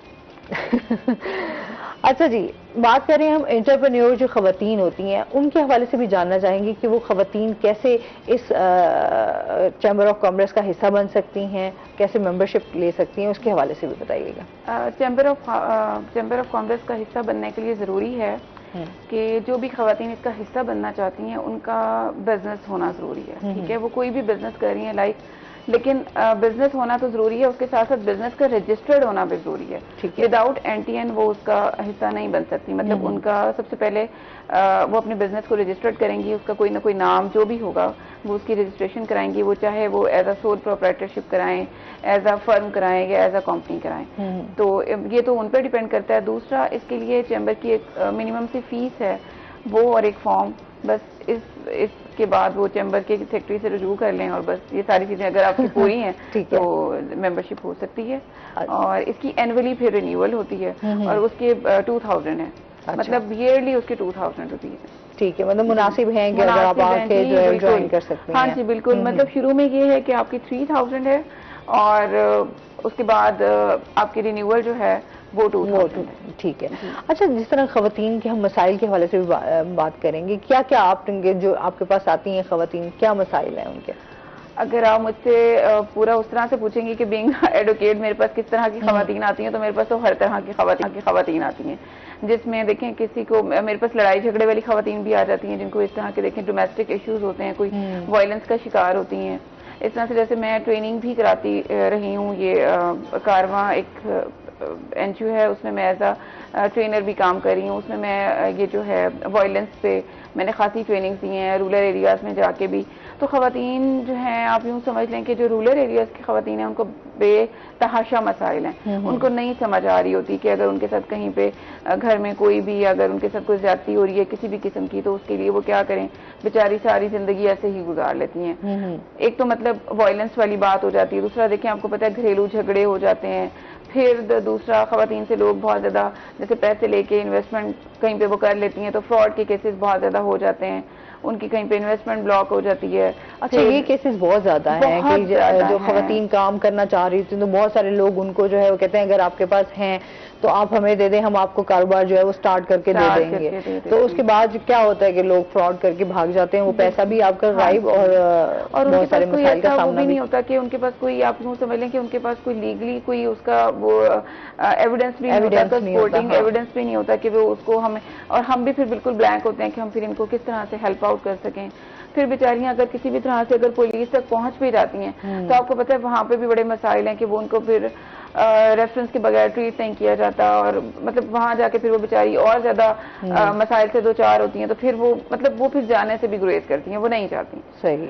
अभी आप यूं समझ लें कि औरतें हर जगह जाने से गुरेज करती हैं, इवन दैट कि वो बैंक में अकाउंट खुलवाने से भी जाने से गुरेज करती हैं। तो हम चैम्बर उन्हें बहुत ज्यादा फैसिलिटेट करता है हर तरह से, मतलब अगर किसी भी फीमेल को इश्यू आ रहा है उसके बैंक अकाउंट में, हम तो बाकायदा कहीं ना कहीं पे कभी ना कभी इस तरह से भी करते हैं कि हेल्प डेस्क जो है बैंक वाले आके बैठ जाते हैं, तो वो फिर जैसे अभी लोन के ऊपर भी मतलब बहुत ज्यादा हमने सेमिनार्स करवाए, हम जैसे ट्रेनिंग भी कराते हैं कि प्रोडक्ट्स की क्वालिटी को इनहेंस कैसे कर सकते हैं, आपकी प्रोडक्ट जो है वो बाहर की मार्केट में बाहर के लोगों को किस तरह की प्रोडक्ट्स चाहिए होती हैं, मतलब बाहर तो लोग इस तरह के कमीज सलवार और इस तरह की चीजें नहीं पहनते, उनकी फिनिशिंग कैसे होनी चाहिए।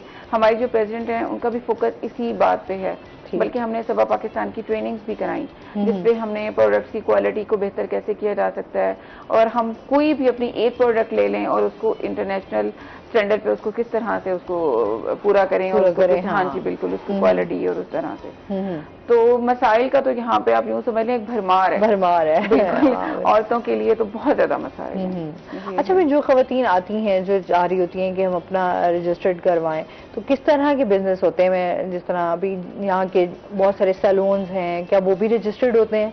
जी बिल्कुल, सैलून भी रजिस्टर्ड होते हैं। ठीक है, जिस तरह बुटीक का काम कर रहे हैं। हाँ जी, बुटीक भी रजिस्टर्ड होती है। हमारे पास मैं आपको बता देती हूँ हमारे पास किस किस्म की औरतें हैं जो बिजनेस कर रही हैं, वो किस तरह की हैं। हमारे पास औरतें एग्रीकल्चर का भी करती हैं, हमारे पास औरतें खुद से भी बनाती हैं, हमारे पास औरतें ज्वेलरी बनाती हैं, नेल आर्ट की मतलब हैं, ब्लॉक प्रिंटिंग की हैं, हाथ की कढ़ाइयाँ, एम्ब्रॉयडरी बिल्कुल ऐसे ही। तो मशीनी कढ़ाइयाँ, कुछ मतलब सिर्फ ट्रेडिंग करती हैं, कुछ खुद से मतलब करती हैं, तो इस तरह से डिफरेंट काम करती हैं। बल्कि अब तो ये है कि इंटीरियर पे भी हैं कुछ औरतें, तो इंटीरियर डिजाइनिंग कर रही हैं, हर तरह की। अब तो माशाल्लाह से बल्कि ये फ्रीलांसर्स जो हैं ये भी माशाल्लाह दो हैं, बल्कि मैंने आईटी की बहुत ज्यादा कंपनीज रजिस्टर्ड की हैं, अब तो रुझान बहुत ज्यादा हो गया। मुल्तान में मुझे लगता है खासी कंपनीज हो गई हैं आईटी की। तो रजिस्ट्रेशन से लोगों को घबराना नहीं चाहिए। आप ये देख लें कि अगर एक औरत अपना बिजनेस रजिस्टर कर लेती है उसकी एक हिस्ट्री बन जाती है। सही, ठीक है। अगर वो देखिए कोई अगर कर रही है 2010 से बिजनेस कर रही है, ठीक है, और उसने अपना बिजनेस अभी तक रजिस्टर नहीं कराया, उसकी कोई बैंक हिस्ट्री नहीं बनी, उसकी बिजनेस की कोई हिस्ट्री नहीं बनी, लाइक ठीक है। जब बिजनेस रजिस्टर्ड हो जाता है और वो अपनी सारी ट्रांजेक्शन्स और अपनी सारी लेन देन बैंक के थ्रू करती है, तो उसका एक प्रॉपर एक वो बन जाता है ना, उसका एक हिस्ट्री बन जाती है, अच्छा उसका प्रोफाइल बन जाता है। वो कभी सपोज कोई लोनिंग कराना चाहे, कोई क्रेडिट कार्ड लेना चाहे, कोई जैसे अभी स्कीम्स आई थी, बेशक वो अपनी गाड़ी लीज कराना चाहे, कुछ भी इस तरह से करे, तो उसका अपना जो अकाउंट स्टेटमेंट है वही उसको सपोर्ट करेगा, उसको किसी और से हेल्प लेने की जरूरत नहीं करेंगे। तो ये उनको मतलब नहीं समझ आ रही होती, वो समझ रही होती हैं कि मतलब अगर हम रजिस्टर्ड हो जाएंगे तो पता नहीं क्या प्रॉब्लम हो जाएगी। औरतों को चाहिए कि अगर वो बिजनेस आज उन्होंने स्टार्ट किया, वो आज ही रजिस्टर करने के बाद बिजनेस स्टार्ट करें। और टैक्स से घबरा जाती हैं कि टैक्स पे करना पड़ेगा अगर रजिस्टर्ड हो जाएंगे तो। मैं आपको एक बात बताऊं, टैक्स से घबराने की जरूरत नहीं है, टैक्स का कुछ भी नहीं है। मतलब वो ये है कि प्रॉपर आपने हर साल अपनी रिटर्न सबमिट करनी है। सही। अगर आपने लॉस किया उस सूरत में भी आपने डिक्लेयर करना है, अगर आपने कुछ अर्न किया वो भी डिक्लेयर करना है। सही। वरना आपको एक ये बात बताऊं कि ये लोग समझ रहे होते हैं ना कि एफबीआर को हमारे बारे में कुछ भी नहीं पता, तो पोर्टल में आपकी इन्फॉर्मेशन पड़ी होती है, क्योंकि हर जगह आपका सीएनआईसी यूज होता है। बिल्कुल। तो जहाँ पे ये नहीं आप कह सकते कि आप बच सकते हैं। आप बच सकते हैं। आपने कहीं पे कुछ भी कोई भी किसी भी तरह की इन्वेस्टमेंट की है, वो एफबीआर की पोर्टल पे उसकी एग्जैक्ट इन्फॉर्मेशन पड़ी है। बिल्कुल, इसमें मजीद हम बात करेंगे। नाज़रीन, अभी हमने जाना ब्रेक पे, हमारे साथ रहिएगा।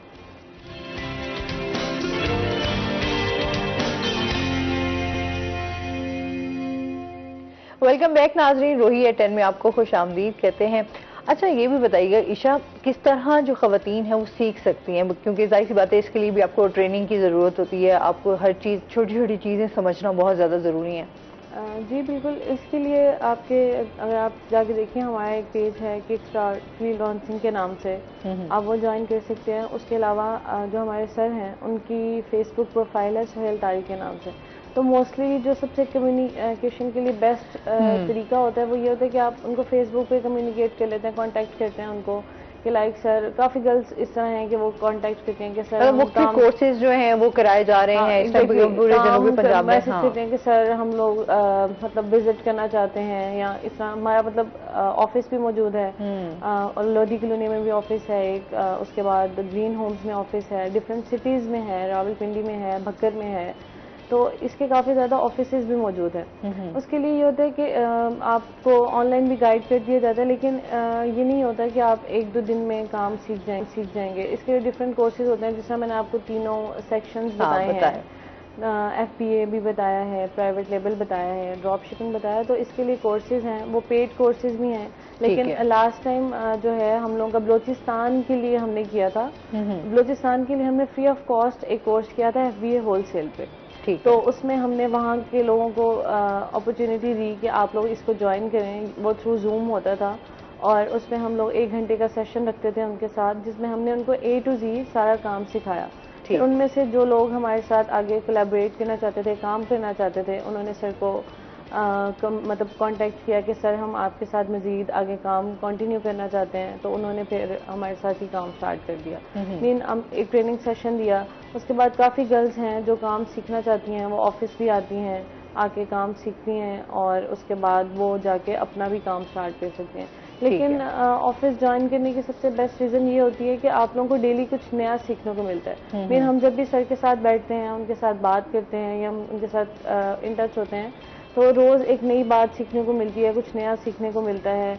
लेकिन अगर हम घर बैठ के काम करेंगे तो ऑब्वियसली हमें वही चीजें आएंगी जो हम लोग पहले सीख चुके हैं। उसके बाद बार बार हम उन्हीं को रिपीटेडली करते जाएंगे, कुछ नया सीखने को नहीं मिलेगा। जैसे ही अगर आप ऑफिस के साथ नहीं भी जुड़े हुए, तो बहुत सारे ट्रेनर्स जो हैं वो ट्रेनिंग्स दे रहे होते हैं कि आपने कुछ मंथ बाद आकर जो है वो अगर कोई नई चीज आई है तो वो इंट्रोड्यूस करवानी है, अवेयरनेस देनी है, तो उस हवाले से भी तो काम हो रहा होगा। एग्जैक्टली। ट्रेनिंग देखें, अब आप अमेजोन को देख लेंगे, काफी ज्यादा ट्रेनिंग सेशन स्टार्ट हो गए हैं, पेड हैं, उनकी 50,000, लाख, 1 लाख, 2 लाख इस तरह उनकी फीस भी है।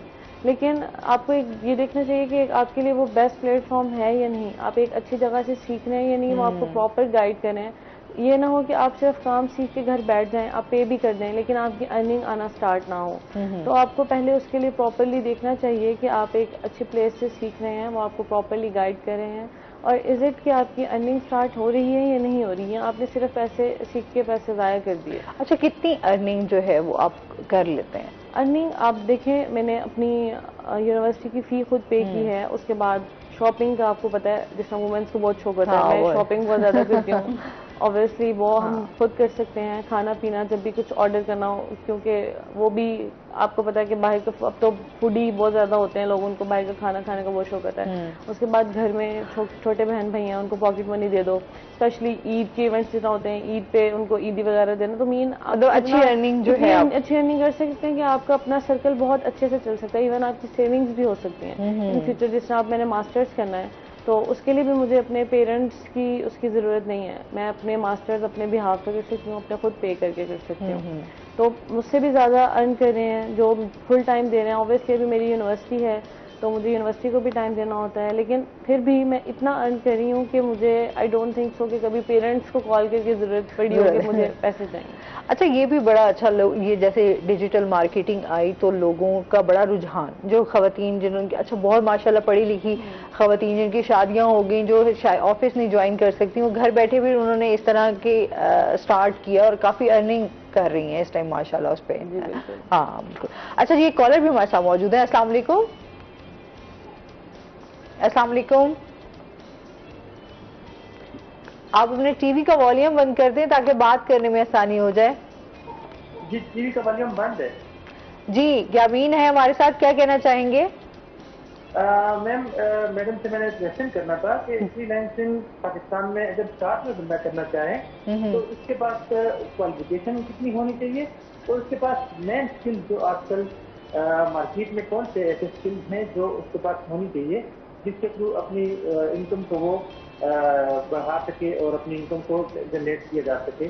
तो मैडम से पूछिएगा कौन कौन सी स्किल ऐसी है कि जिसको हम यानी कि सीखें तो हम डिजिटल मार्केटिंग के फील्ड में या फ्रीलांसिंग फील्ड में हम कामयाब हो सकते हैं। Thank you. ठीक है जी, बहुत शुक्रिया। जी जी, इन्होंने भी वही क्वालिफिकेशन की बात की है। हाँ। अब मैं आपको अपने ऑफिस में जो कलीग्स मेरे साथ काम कर रहे हैं उनकी क्वालिफिकेशन बताती हूँ। जिस तरह एक हैं ताशिक हैं, वो बेसिकली इंजीनियर हैं। उसके बाद एक मिस गोज़ा हैं, वो न्यूट्रिशनिस्ट हैं, उन्होंने एमफिल किया हुआ है। ऑन द अदर हैंड कुछ लोग ऐसे हैं जिन्होंने सिर्फ मैट्रिक किया हुआ है और वो उन दोनों से ज़्यादा अर्न कर रहे हैं। तो मेरे ख्याल से इसमें स्टडीज मैटर नहीं करते, आपके स्किल्स मैटर करते हैं। तो एक्सपीरियंस मैटर करता है, स्किल्स मैटर करते हैं। और अब जिस तरह इसकी सैचुरेशन काफ़ी ज़्यादा हो गई है, कंपटीशन ज़्यादा होता जा रहा है, लेकिन यही है कि आप उसको काम को बेहतर तरीके से सीखें। आप पहले देखें कि आपका इंटरेस्ट किस में है, आपको क्या चीज़ समझ आ रही है। ये नहीं कि आपको एक चीज़, आपने कोर्स ज्वाइन कर लिया, आपने कहा कि मैंने पैसे भरे हैं और मैंने इसी को ही करना है। अगर आपको उसको बेहतर तरीके से जो काम समझ आ रहा है आप उसको समझें। आपको अगर काम सही तरह से समझ आ गया है, जो जिस भी फील्ड से रिलेटेड आप करें, आप उसको आगे कंटिन्यू करें। आप एज अ वर्चुअल असिस्टेंट अपनी सर्विसेज दें, आप FBA की सर्विसेज दें, आप होलसेल के लिए जो भी आपको सीखा है आप वो सर्विसेज दें। तो क्लाइंट्स, क्योंकि USA के क्लाइंट्स इस तरह होते हैं कि उनके पास बेसिकली टाइम नहीं होता उनके, क्योंकि हम लोगों के तो ये होता है ना कि जिस तरह हम लोग ऑफिस में जा रहे हैं, स्टडी साथ करें, उनका होता है कि उनके पास टाइम नहीं होता, लेकिन उनके पास इन्वेस्टमेंट बहुत ज़्यादा होती है। तो वो आपको कम्युनिकेट करते हैं, अपने कॉन्टेक्ट करते हैं कि आप आएँ और मतलब आप थ्रू फाइवर या अपवर्क आप उनके साथ थ्रू कॉन्टेक्ट हो जाएं। आपको फिर वो आवर्स के हिसाब से भी डॉलर्स में पे करते हैं कि आप इतने और हमारा काम करें। फाइवर पे टाइमर चल रहा होता है जिस तरह, तो वो टाइमर चल रहा होता है, आपको टाइमर चलता रहेगा। वो आपको मॉनिटर भी कर रहे होते हैं कि आप उनका काम कर रहे हैं या नहीं कर रहे। आप उनको वो मॉनिटर करते रहेंगे, आप उनको सर्विसेज प्रोवाइड करें और आपको डॉलर्स में आपको पेमेंट मिलती है। अच्छा, जैसे अब डॉलर बढ़ रहा है तो फिर आमदनी तो बहुत तो आमदनी की क्या सूरत हाल होगी ईशा, ये बिल्कुल। जब वो 180 पे था तो तब जाहिर सी बात है कि हम लोग जिस तरह डॉलर्स में इनकम है, तो हम लोग के लिए तो डॉलर्स इंक्रीज होना है खुशी की बात है। खुशी की बात है ना, पाकिस्तानी ये है कि लाइक हम लोग के तो डॉलर में अर्निंग है, लेकिन हम लोग के लोअर जो पीपल है उनकी डॉलर्स में अर्निंग नहीं है, वो पाकिस्तानी रुपीस पे ही डिपेंड कर रहे हैं, लेकिन महंगाई काफ़ी ज़्यादा होती जा रही है। तो इसका यही फ़ायदा है ना, जिस तरह आप देखें हम लोगों की लाइफ पे इफेक्ट नहीं हुआ, जिस तरह पेट्रोल की चीज़ें या बाकी चीज़ों में भी हमारे लिए डॉलर की कीमत में भी इजाफा हुआ है, बल्कि हम लोग की अर्निंग में इजाफा हुआ है, तो हमें इफेक्ट नहीं हुआ। लेकिन इसलिए ये फील्ड भी बेस्ट है कि आपको कोई इफेक्ट नहीं होता, आप डायरेक्टली डॉलर से कॉन्टेक्ट ही रहें तो आपको मतलब जो ऑनलाइन बिजनेस कर रहे हैं जाहिर सी बात है उनकी थोड़ा वो उनको खुशी है कि जी हमें डॉलर्स में हमारी आमदनी ज्यादा हाँ, और लेकिन हमारे अगर उसमें देखें तो ओवरऑल हमारे लिए बहुत ज्यादा मसाइल हैं, डॉलर्स का बढ़ना, और इसी तरह देख रहे हैं आप महंगाई है, पेट्रोल महंगा हो रहा है, आपकी बिजली महंगी हो रही है, अब तो गैस भी महंगी हो गई है, और आपकी जो जरूरियात की अशिया हैं जो आपकी रोजमर्रा की उसमें भी इजाफा हो रहा है। पेट्रोल महंगा हो गया तो हर चीज महंगी हो गई। मैं तो हैरान होती है जो लोअर तबके के लोग हैं वो किस तरह से सर्वाइव। बिल्कुल बहुत मुश्किल हो गया। आप और कुकिंग ऑयल को ही देख लें। हाँ। मतलब लोग कैसे, मतलब लोग अपना बाहर जाके अपनी रोजी रोटी करें या वो अपने घर का चूल्हा जलाएं, मतलब वो क्या करें बेचारे, तो समझ से बाहर हो गया। जिस तरह चीजों में इजाफा हुआ है, महंगाई का एक तूफान है, उस तरफ मीम्स में भी इजाफा हो गया। अब देखो कुकिंग ऑयल पे भी लोगों ने उस पर मीम्स बनाना स्टार्ट कर दिया। वो मैं भी अगली देख रही थी कि वो शोहर जो है वो कुकिंग ऑयल को ना रस्सी से बांध ढक्कन में आग लगा, और वाइफ बड़ी चुपके चुपके आती है तो उसे रस्सी बांधी होती है कुकिंग ऑयल के डब्बे के साथ ना। चीजें वाकई में ना आपके मसाइल बढ़ते जाए, वसाइल कम है, आपके मसाइल जो है वो दिन ब दिन जो है वो बढ़ते जा रहे हैं। अच्छा, हमारे बिजनेस की अगर हम बात करें, हमारी खवातीन की बिजनेस, जैसे अभी पार्लर्स का एक बड़ा, सलून्स का भी यहाँ पे माशाल्लाह बड़ा ट्रेंड चला। अच्छा, उसके बाद अभी हम देखते हैं उसमें भी थोड़ा सा जो हमारी खवातीन है जो बिजनेस कर रही हैं उनका भी यही होता है कि अब उस तरीके से नहीं है, जिस तरह महंगाई बढ़ रही है उस तरह अब रुझान जो है बिजनेस भी हमारे जो है हमें लॉस हो रहा है। जाहिर है आप वही देखिए ना कि ओवरऑल हर चीज पे इफेक्ट आता है ना। ये तो नहीं है ना कि सिर्फ पेट्रोल बढ़ गया हमने वहां जाके बस देने, बच्चों को जो वो स्कूल में वो वैन और जो रिक्शे और जो ओवरऑल हाँ वो सब कहते हैं जी आप देखिए पेट्रोल इतना महंगा हो गया, हम चीजें कैसे लें, तो हर जगह उसका इफेक्ट आता है। तो वो पार्लर की जो प्रोडक्ट्स हैं वो भी महंगी हो जाती है, कॉस्मेटिक वैसे महंगी है, कॉस्मेटिक वैसे ही आपको पता है कि वो ब्रांड्स कितने महंगे हैं, तो वो जाहिर है उनके फिर रेट्स डेफिनेटली उनको बढ़ाने पड़ते हैं। इफेक्ट जो है वो ओवरऑल किसी एक जगह पे या किसी एक चीज पे स्पेसिफिकली नहीं आता। तो बिजनेसेस ये हैं कि लोगों ने ये किया हुआ है, बल्कि मेरा थोड़ा सा ये हुआ है कि मैं बहावलपुर की मार्केट में गई तो मैंने देखा कि वहाँ पे ना चीजें उनके पास शॉप्स के अंदर नहीं थी इतनी ज्यादा।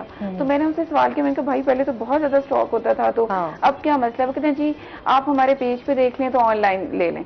तो मैं बड़ी हैरान हुई कि वो मतलब दुकानदार ऑनलाइन, सब लोग ना ऑनलाइन की तरफ ऑनलाइन पे बहुत ज्यादा शिफ्ट हो गए हैं लोग। तो जो लोग माशाल्लाह जैसे ये इन्होंने 3 साल पहले स्टार्ट कर लिया तो आगे जाके ये ज्यादा मतलब जाहिर एस्टेब्लिश हो जाएंगी। कुछ लोग अब सोच रहे हैं और कर रहे हैं, लेकिन मैंने देखा है कि शॉपकीपर्स और ये सारा ऑनलाइन हो गया।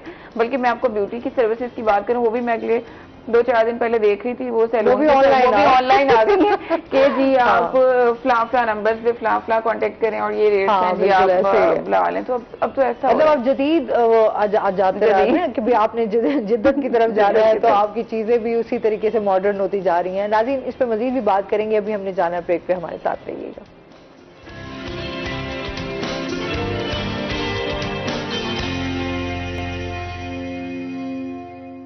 वेलकम बैक नाजरीन, रोही एयरटेल में आपको खुश आमदीद कहते हैं। अच्छा, जिस तरह ट्रेनिंग्स की बात हो रही थी, मैं आपसे भी मैम जानना चाहूंगी कि ट्रेनिंग्स के हवाले से आप लोगों क्या रोल प्ले कर रहे हैं?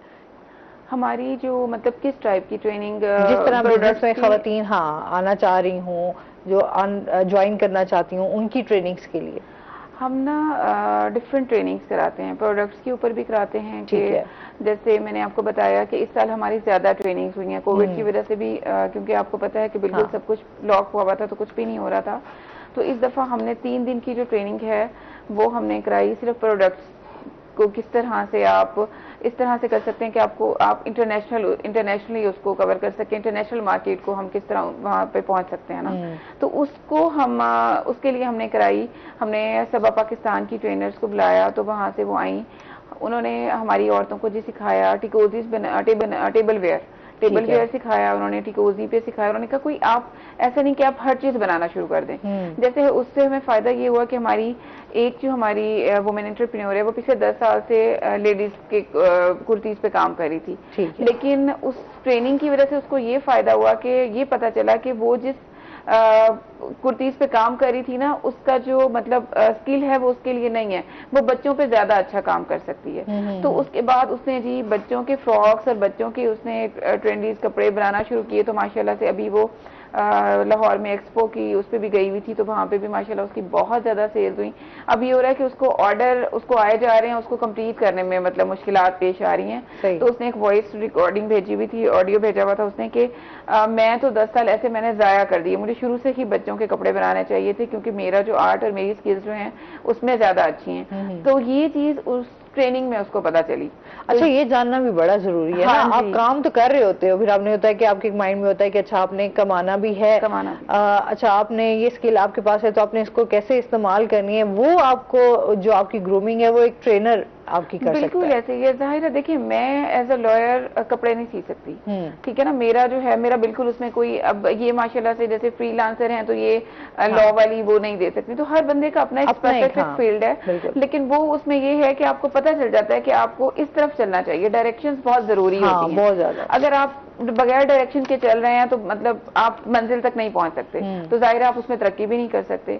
तो ट्रेनिंग से औरतों को बड़ा फायदा हुआ, उसमें उन्होंने लेदर के पाउचेस बनाना सिखाए, मोबाइल पाउचेस जो हैं वो भी उन्होंने आके मतलब हमारी वर्कर्स को, एंटरप्रेन्योर्स को सिखाए, तो उससे वो उन्होंने वो बनाना माशाल्लाह शुरू किए और ब्लू फेयर पे उन्होंने डिस्प्ले किया, तो उनका डिस्प्ले बहुत बेहतर था।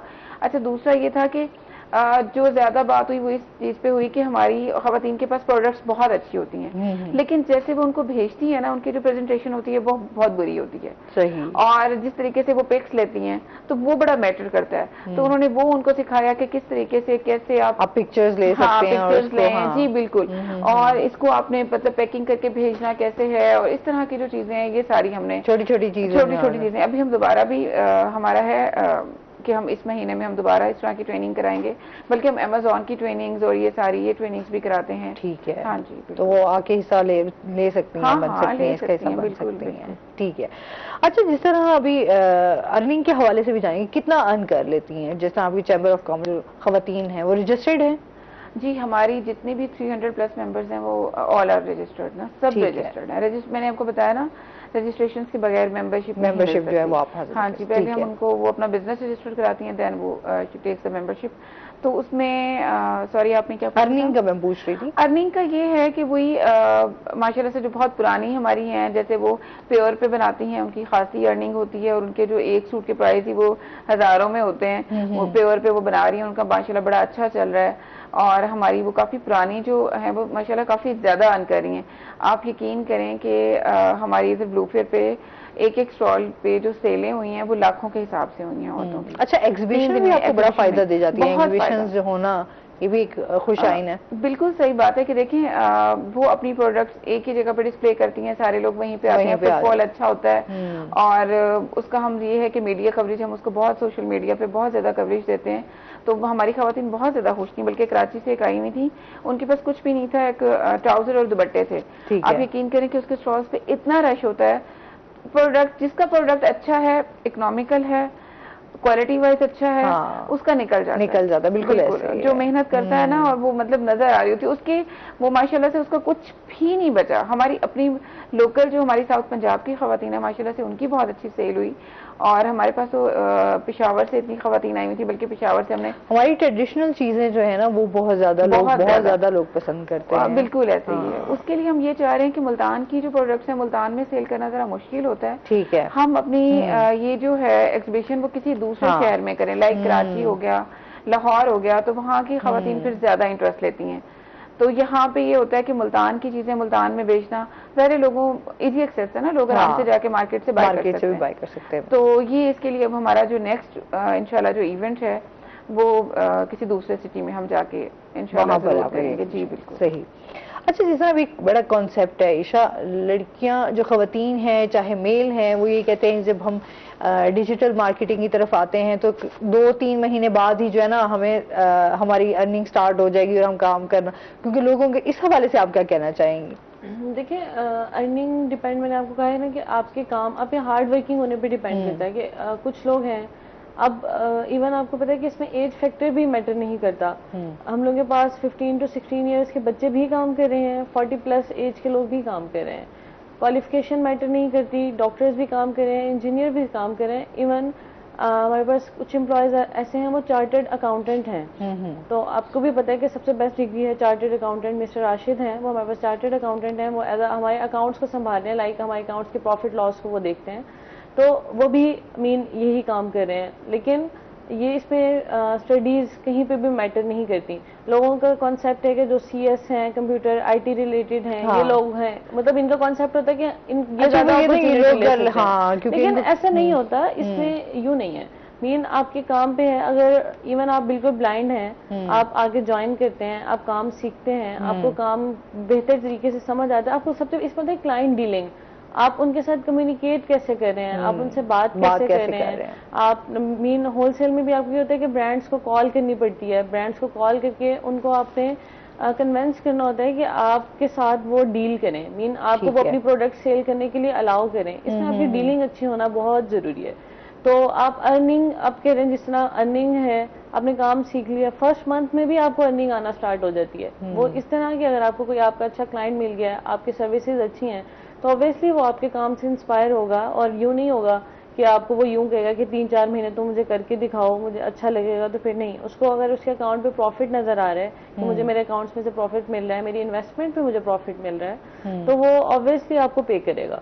ठीक है। और इवन कुछ जिस तरह आप हम लोग के ऑफिस में ट्रेनिंग लेने के लोग आते हैं, वो 1-2 मंथ्स ट्रेनिंग लेते हैं। अब बलोचिस्तान का जो हमारे कोर्स था वो फ्री ऑफ कॉस्ट था।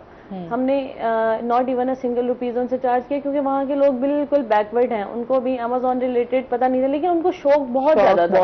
अच्छा, मतलब यहाँ पर भी हमारे देखें जनूबी पंजाब में काफी लोगों को अब शौक हुआ है कि क्या है जिनको अमेजोन की तरफ आते हैं, वो ऑफिस को विजिट करते हैं। अब उन्होंने देखा कि हम लोगों ने फ्री ऑफ कॉस्ट करवाया। कुछ गर्ल्स भी थी, लेकिन गर्ल्स की रेशो बलोचिस्तान में कम थी, बॉयज की रेशो ज्यादा थी। तो उन्होंने सीखा। फिर उसके बाद जो उनमें से बेस्ट लोग थे, जिन्होंने कुछ ने टाइम पास किया, लेकिन कुछ ने बहुत अच्छे से सीखा। और लिटरली कह सकते हैं सिखाने वाले हम थे, लेकिन मुझे लगता है कि वो हमसे ज्यादा अच्छा काम कर रहे थे। उन्होंने अपनी जब असाइनमेंट्स प्रेजेंट किए एंड पे आके हमें, और उन्होंने बहुत ही अच्छा उसको प्रेजेंट किया। अच्छा, फिर जो कोर्सेज वगैरह करवाए जाते हैं, उस कोर्सेज में भी आपको पे करना पड़ता है या जस्ट फ्री आपके कोर्सेज हैं कि आप आएं और सीखें? देखिए, कोर्सेज डिफरेंट हैं। कुछ पेड कोर्सेज होते हैं, कुछ अनपेड कोर्सेज होते हैं। लेकिन आप पहले कंसल्टेशन के लिए भी आ सकते हैं कि आप करना चाहते हैं। कुछ लोग इन्वेस्टमेंट करने के लिए आते हैं कि हम लोग इन्वेस्टमेंट भी करना चाहते हैं। उसके बाद जो सीखना होता है, आप ऑब्वियसली ऑफिस विजिट करें। हमारा ऑफिस है, GEC का ऑफिस है। अच्छा, जिस तरह अभी एक प्रोडक्ट है, जिस तरह खवातीन हैं वो इन्वेस्टमेंट करना चाह रही हूँ कि अगर उनके पास पैसे हैं, तो उनके लिए क्या तरीकेकार है? उनके लिए तरीकेकार ये है कि बेहतर तो यही है कि वो अगर अपनी इन्वेस्टमेंट करना चाह रही हैं, तो वो अपना काम खुद सीखें, उनको काम आता। क्योंकि देखें, वही मसला होता है कि फ्रॉड वाला सीन हो सकता है। वो ऐसी जगह इन्वेस्टमेंट कर लें कि उनके पास प्रूफ ही ना हो कि उन्होंने वहाँ इन्वेस्ट किया है। ये तो वैसे भी ऑनलाइन अर्निंग होती है, कोई ऐसा आपके पास प्रोडक्ट्स और प्रूफ तो नहीं होता कि मेरा स्टॉक था, मैंने खरीद के दिया था या यूं ऐसा था। तो इससे बेहतर है कि वो खुद, उनको होना होनी चाहिए कि मतलब वो कहाँ इन्वेस्ट कर रही हैं, किस चीज में इन्वेस्टमेंट कर रही हैं। मतलब इस तरह नहीं कि आप किसी के ऊपर ब्लाइंड होकर आप मुझे जो है वो कमा कर दें। सही। अच्छा, कितनी किस्म की ऑनलाइन जो है वो आप कर सकते हैं अर्निंग? हम लोग जिस तरह ऑनलाइन कर रहे हैं, हम अमेजोन के प्लेटफॉर्म पे कर रहे हैं, वॉलमार्ट पे कर रहे हैं, eBay पे कर रहे हैं। तो इस तरह उसके भी आगे डिफरेंट टाइप्स हैं। जिस तरह अमेजोन की मैंने आपको 3 टाइप्स बताई हैं, उसमें आप किसी भी प्लेटफॉर्म पे जा सकते हैं। लेकिन जो फीमेल्स के लिए बेस्ट ऑप्शन है ना, कि वो एज अ वर्चुअल असिस्टेंट, उन्होंने काम सीखा हुआ है, उनको काम आता है, और वो किसी और के लिए काम करेंगे। इन्वेस्टमेंट किसी और की होगी, अकाउंट भी किसी और का होगा, लेकिन आप उनको सर्विसेज प्रोवाइड करेंगे। आप उनको सर्विसेज देंगे कि मैं आपको सर्विसेज देती हूँ, वो सर्विसेज आपकी देखेंगे कि आप उनको कितना प्रॉफिट कमा के दे रहे हैं। फिर इस तरह होता है कि अगर आपका क्लाइंट आपको अच्छा, उनके साथ इंटरेक्ट हो जाता है, तो आपको प्रॉफिट आपका अच्छा है। इस तरह वो आपको 2-3 क्लाइंट्स और देता है, वो अपनी और इन्वेस्टमेंट भी आपके साथ इंक्रीज करता है। इसमें ये नहीं है कि आपको लॉस हो रहा है या कुछ इस तरह का सीन है, आपको ऑब्वियसली प्रॉफिट ही होगा। तो फिर इस तरह आपकी आहिस्ता आहिस्ता फाइवर की जिस तरह प्रोफाइल्स बनती हैं, फाइवर पे आप अपनी प्रोफाइल बना सकते हैं। आप उसको जाके एक्सप्लेन करें कि आप क्या सर्विसेज दे रहे हैं, आपने जो सीखा है उसको सारा वहाँ पे एक्सप्लेन करें। उधर से आपको डिफरेंट क्लाइंट्स मिलते हैं, और वो फिर आपके परमानेंट क्लाइंट्स हो जाते हैं। फिर आपको वो परमानेंटली, लेकिन मैंने जिस तरह ऑफिस बेस्ड किया था, तो हम लोग के तो क्लाइंट सारे US से बेस्ड ही हैं। तो हम लोग के क्लाइंट्स USA में रहते हैं ऑलमोस्ट। लेकिन ऑनेस्टली इस ऑफिस का माहौल मेरे लिए एक बेस्ट प्लेटफॉर्म था। मुझे कभी अच्छा, ये बताएं, जिस तरह अभी हम बात कर रहे हैं कि ऑनलाइन आपकी अर्निंग का, आपकी जो वीडियो होती है, ग्राफिक डिजाइनिंग है, कंटेंट है, इस पे भी आपकी अर्निंग होती है? अब जिस तरह हम लोग अपनी प्रोडक्ट ब्रांड लॉन्च करते हैं तो उसके लिए हमें एक एडवर्टाइजमेंट के लिए वीडियो की जरूरत होती है। हमारे पास कंटेंट राइटर्स भी काम कर रहे हैं, ग्राफिक डिजाइनर्स भी काम कर रहे हैं, क्योंकि प्रोडक्ट्स के लोगोस वगैरह बनाने होते हैं। और इस तरह वही ना, मतलब आप एक काम पूरी टीम होती है। यूं नहीं होता कि आपको जिस तरह ग्राफिक डिजाइनर्स हैं वो हमारे पास काम करते हैं, लोगोस के लिए काम करते हैं, उनकी भी अर्निंग इस तरह हो जाती है, उनका ऑनलाइन एक तरह से बिजनेस भी हो जाता है और ऑफिस बेस भी हो जाता है। तो कुछ लोग घर बैठ के, इवन हमारे पास एक मिस नौशीन है, बेसिकली वो लीड कर रही हैं हमारे ऑफिस को। She is not here, she is leading from Rawalpindi, but वो इतना अच्छा बैठे जो है वो अच्छा कमा रही हैं और वो बहुत अच्छा लीड कर रही हैं। जितनी भी हमारी यंगस्टर्स हैं देख रही हैं, उनके लिए ये अच्छा है कि वो इधर डिजिटल मार्केटिंग की तरफ आए, ऑनलाइन वो कमा सकती हैं घर बैठे, अगर वो कहीं ऑफिस ज्वाइन नहीं कर सकती। अच्छा जी, बहुत शुक्रिया, बहुत अच्छा लगा आप हमारे शो में आए। कोई मैसेज देना चाहें मैम जो हमारी घर की खवातीन हैं उनको?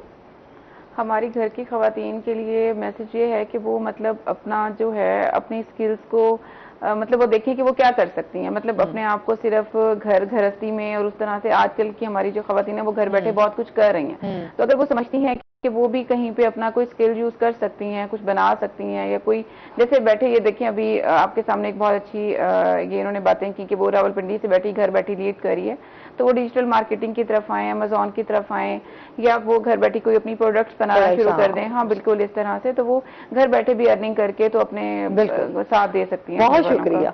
और इसके साथ ही नाज़रीन, आज का प्रोग्राम यहीं पे खत्म हुआ। अपना बहुत सारा ख्याल रखिएगा, दुआओं में याद रखिएगा। इंशाल्लाह जिंदगी ने साथ दिया तो सुबह आपसे फिर मुलाकात होगी। अल्लाह हाफ़िज़।